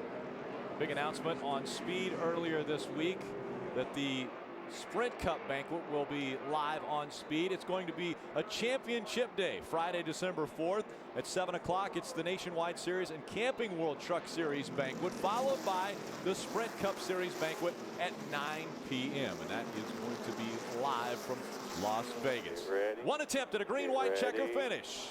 Green flag back in the air. Harvick, Busch, 1 and 2. Eric Almirola running 3rd. Looks like Harvick was clean on the restart. Got through the gears well, got into 1 good. A great restart for Kevin Harvick. Can he hold on and grab his 5th win in the Camping World Truck Series, 4th at this racetrack? You know, he's got a guy behind him that will do all he can do to try to wrestle that lead away. Has a good corner there, but Harvick's truck just right down on the bottom. Kyle slides around the top. Does gain a little ground off 4, though. Can he get to him? White flag in the air. 1 mile to go from Phoenix. Problem on the racetrack. Taylor Malsum gets turned around. That will give the win to Kevin Harvick. Harvick wins at Phoenix once again. And Ron Hornaday will be our 2009 Camping World Truck Series champion. There it is. Buddy, you did it. Listen in to Rick Wren celebrating. Kevin Harvick with a great start to his weekend. Getting a little bump there from Kyle Busch. Across the start-finish line, Ron Hornaday will be your 2009 Camping World Truck Series champion. What a night for Kevin Harvick Incorporated. He wins the race and his truck wins the championship. That is what a night is all about, huh? How cool is that? And Ron said, hey, I may get to drive that truck next year. Just awesome job, guys. Way to dig. That's what we needed. To start the day, Hornaday knew he had to finish in front of Matt Crafton to seize and clinch the title. And there's Delana Harvick. She's got a big smile on her face. You got to take your hat off to the competition, though, Phil. After practice yesterday, they said, if we don't do something, we ain't going to beat Kevin Harvick. He's that good. Well, they all did stuff, but they still couldn't beat Kevin Harvick. There's Matt Crafton congratulating Ron Hornaday. Todd Bodine's right behind him. Also a little congratulatory tap at the back there. And you see the two trucks coming to the start-finish line, and I'm guessing a little double burnout here. Race winner and champion side by side. Synchronized burnouts. I think the 51-year-old is kind of showing Kevin Harvick at just 33 how to do a burnout. Well, he's won more races this year than Kevin. He has some more experience doing it. Plus, Kevin's got that new engine. He must really like it. He wants to be good to it. He doesn't want to overturn it. So he lost the burnout competition, though. He won the race, but he didn't do as good as burnout as Hornaday did. Let's hear from our championship crew chief. He's standing by with Adam Alexander. There is winning, and then there is doing it in style. Not much better than this, Rick. Everyone thought when this season began that you and Hornaday were the favorites to walk away with this thing. A lot has happened since February. Talk about finishing it off tonight. Well, you know, it's easy to get picked as the preseason favorites, but it's hard to live up to those expectations. There's a lot of competitors in NASCAR. And, you know, we sat down this winter, and I know a lot of you already heard this story, but after losing by 7 points last year, Hornaday sat down, him and I sat down, we made a plan. And guys sat down, we made a plan, and let's control what we can control, and let's not race who we don't need to race at the times we didn't need to race them. And I'm going to tell you what, this is pretty cool. It's pretty cool. The owner wins the race, and we win the championship the same night. It's pretty awesome. 5 consecutive wins midway through the season, and this team never looked back. And tonight, Ron Hornaday's got his 4th Truck Series championship. Ron Hornaday tonight separated himself from Jack Sprague. Jack Sprague, a 3-time winner in the Camping World Truck Series as far as championships. And Ron Hornaday making this the 4th championship that he tacks on to his resume. And remember, only 4 people now in the history of NASCAR have done it. 4 championships in the 3 major series. Richard Petty, Dale Earnhardt, and Jeff Gordon before Ron Hornaday. And there's one guy that we are thinking has a shot to do it. Another guy that has a shot to do it this year. And that's great to see. He could be the excellence. 5th. Jimmy Johnson looking to make it the 5th to do it. Kevin Harvick has made his way into victory lane, so his celebration about to kick off. What a great night for Kevin Harvick Incorporated, winning this truck race and winning a championship. As an owner, I don't know how I don't think I could get any better than that, could it, Phil? I don't think so. Maybe if he had Ron Hornaday on his bumper instead of Kyle Busch. Ray Dunlap. So Kevin Harvick about to climb out of his Longhorn Chevrolet. How about these numbers? He's got a nationwide win here at Phoenix. He's got a pair of wins in the Sprint Cup Series. And now he's got 4 wins in the Camping World Trucks at Phoenix. You got to love this place. Yeah, this place has been great to us. Just want to thank the fans and everybody from Longhorn and Chevrolet, Ream, VFW, Charter, Copart, all the people who make this program possible, and see Hornaday lock up the championship tonight and win the race. I don't know you can script it much better. You know, the big picture, Kevin, what an incredible season this has been. And you told me yesterday, this truck right here, the future of your organization, I think that's a pretty good future. Yeah, I thought I had screwed it up there at the beginning. You know, I thought I got in oil. I about spun out in the turn before down there and came down here and just spun out. And Ernie said the tire was bald when we came in. So just kind of took me a while to get back in the swing of things. I lost a little bit of confidence there in the truck, and we got a little tight, and then we made an adjustment there in the last stop and just came on strong. Can you win all 3 races this weekend here? Our car's pretty good tomorrow.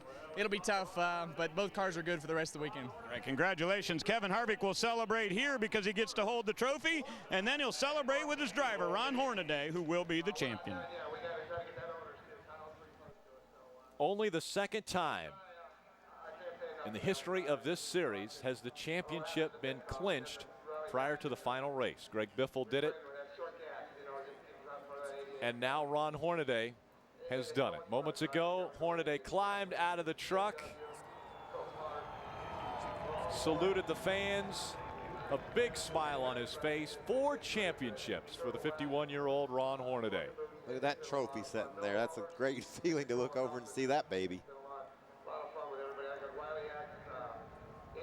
There will be a presentation of that trophy next week. You see Lindy coming in and celebrating with Ron. There will be an official presentation of that trophy next week at Homestead. And let's hear from Ron Hornaday. He's with Adam Alexander.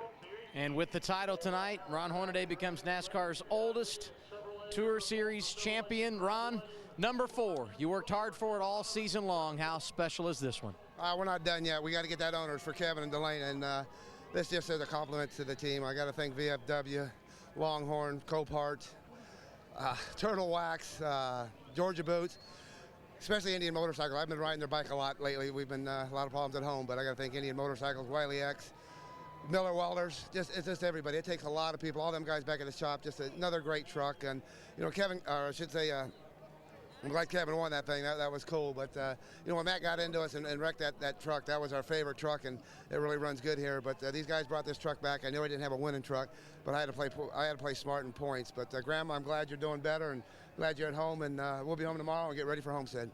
A great start to this season, very consistent. Those 5 consecutive wins midway through the year. You built up your point lead. How did this team stay focused with that large a lead over the last half of the season, Ron? Well, you know, we had the points lead, and then we ended up wrecking at Dover, and these guys just never say quit. Kevin keeps just building me new trucks, and each week, you know, Kevin's got a brand new truck here, which for 2010, he's going to run one next week. So this team, KHI, what they do, they never quit. Brian Scott with a little Gatorade on Hornaday.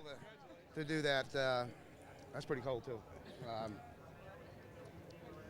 I can't say enough for everybody, but Jack Sprague, I wish you're out here, buddy, racing me. I got 4 now. You got to come back and get another one. Jack and I have been racing hard, and guys really raced me good. Eric, thank you, buddy. This is unbelievable. It's you know, 4. We've got hard work to do. Kyle's pretty tough, and we got to stick with him down at Homestead to get that honors, but. I'll tell you about it all next week. We'll see if we can get it done. Let's see that trophy up in the air, Ron. Richard Petty, Jeff Gordon, and Dale Earnhardt, the only drivers to win 4 titles, and now Ron Hornaday puts his name on the list, and a congratulatory hug from his crew chief, Rick Wren. Hornaday once again celebrating as the best in the trucks. That's what they work for. That trophy. The 2009 champion, Ron Hornaday. It's his 4th championship, 96, 98, 2007, and 2009. 45 career wins in the Camping World Truck Series. He's got 6 this year and would like to add another to cap off a great season when we go to Homestead next week. Dual burnouts, race winner, series champion.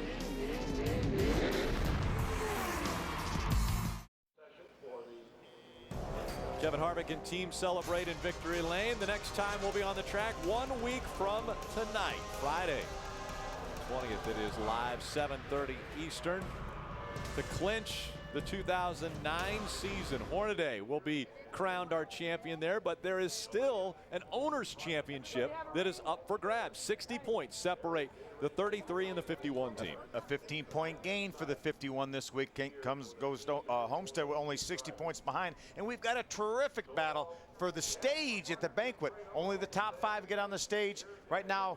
Johnny Sauter moved up into the top 5. Colin Brown dropped out of the top 5, but only 25 points separates 5th through 7th for that coveted 5th spot. A tough night for Colin Brown. He was off the racetrack after 114 laps. Problems with that truck sent him to a 28th place finish. And so Johnny Sauter, with an impressive 5th place run, puts him into the 5th spot now. But just 13 points back in 6th is that 16 of Brian Scott. There are your point standings after 24 races in the 25 race season. Obviously, Matt Crafton mathematically eliminated. 195 points, or the most points you can get in any race, and so he is out of it. His far as the championship goes, but look at that dogfight for 5th there. Johnny Sauter moved up 2 spots, as you mentioned, but 25 points from 5th to 7th. I wouldn't know how to handicap that battle either. All 3 of those trucks have a shot to finish in the top 5, and they've all separated by just a handful of points. And all 3 of those trucks have been in the top 5 at some point during this season in the points. One of the strongest trucks on the racetrack tonight was that 15 of Eric Almirola. He led 52 laps tonight.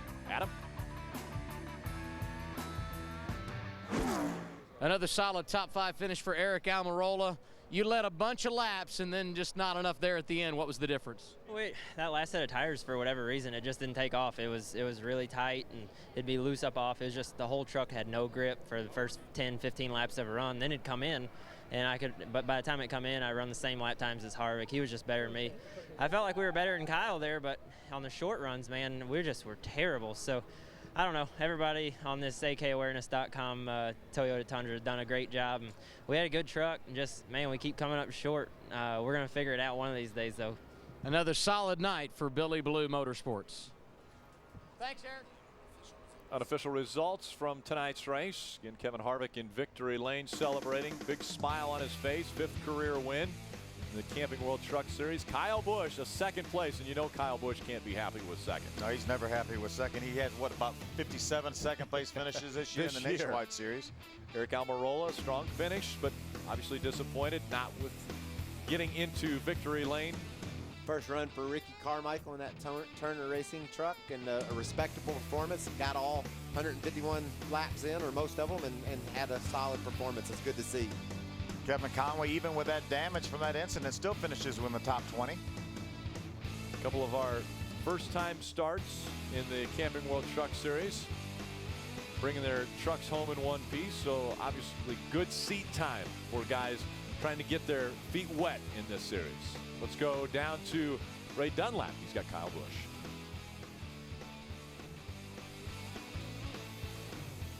Oh, hey guys, sorry I forgot to turn my microphone on. Let me start that over. You had a set of tires in the pits left over tonight. Is that the difference in winning this race? I don't think so. You know, we were pretty strong out there in the beginning, and then, you know, we just started riding when those guys came and got tires and fell back a few spots, and maybe not being able to beat those guys off pit road hurt us a little bit. But still, the Ford truck was so strong. I mean, it was hard to it was going to be hard to hold them off. But, you know, the Miccosukee Tundra guys did an awesome job. Proud of everybody on Billy Blue Motorsports, and coming home 2nd, 3rd again today. You know, it feels like we've got things going, and you know, real happy for Billy and all the guys, but I wish we could have come one spot better. You know, Harvick's been real strong here the past few seasons, and we gained a little bit on him. If we could take another gain like we did tonight for next year, we'll be right there. And tell me a little bit about next year. We're talking about you starting your own team going over there. Is there any news you can give us about the progress of that? That's the rumor anyways. There's a lot of them flying around. I don't have anything built. I don't have a hauler. I don't have a race shop. If my builders are watching, we need to hurry up. So I don't know. I mean, I've been building a building for 3 years now, and it's been an awful frustrating process, and we're just not getting anywhere. So pretty displeased with that. But overall, you know, if something happens where we can make something of it and start a team, you know, it's getting really, really late. And, you know, you can't just build these trucks in a week. It takes a while. No doubt about it. They've built a great run here with Billy Blue Motorsports, and I think the story of Kyle Busch's team next year will come completely to fruition, guys. Kevin Harvick has made his way out of victory lane. Rick Corelli walking with him. Ron Hornaday will have a smile on his face, well, for a long time. 4-time series champion in the Camping World Truck Series.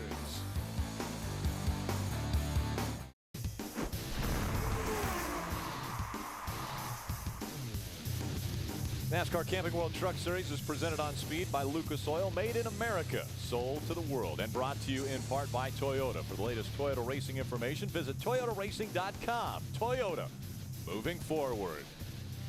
KHI celebrating their 25th victory in the Camping World Truck Series, as well as their 2nd championship with Ron Hornaday and the crews surrounding that race truck and gathering around the 33 driver, Ron Hornaday. The guy who was chasing and running well tonight up front, Johnny Sauter, is with Adam Alexander.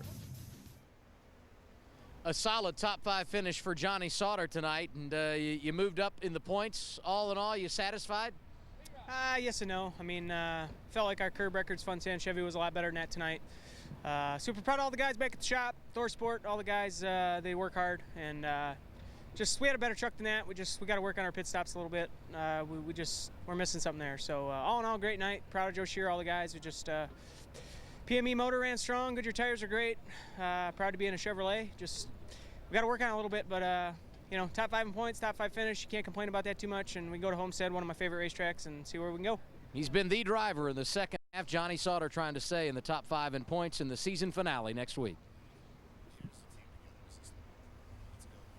Look at this team picture here. The Longhorn team, the VFW team all together. A very cohesive group. Isn't that fun seeing the VFW celebrating the championship, Veterans Day this past week, and with the tragedy that we had last week at Fort Hood, it's nice for people to be able to celebrate that the night for that whole organization, and having the VFW on that truck is special. I know to everyone. So many times we hear NASCAR and our armed forces really kind of arm in arm.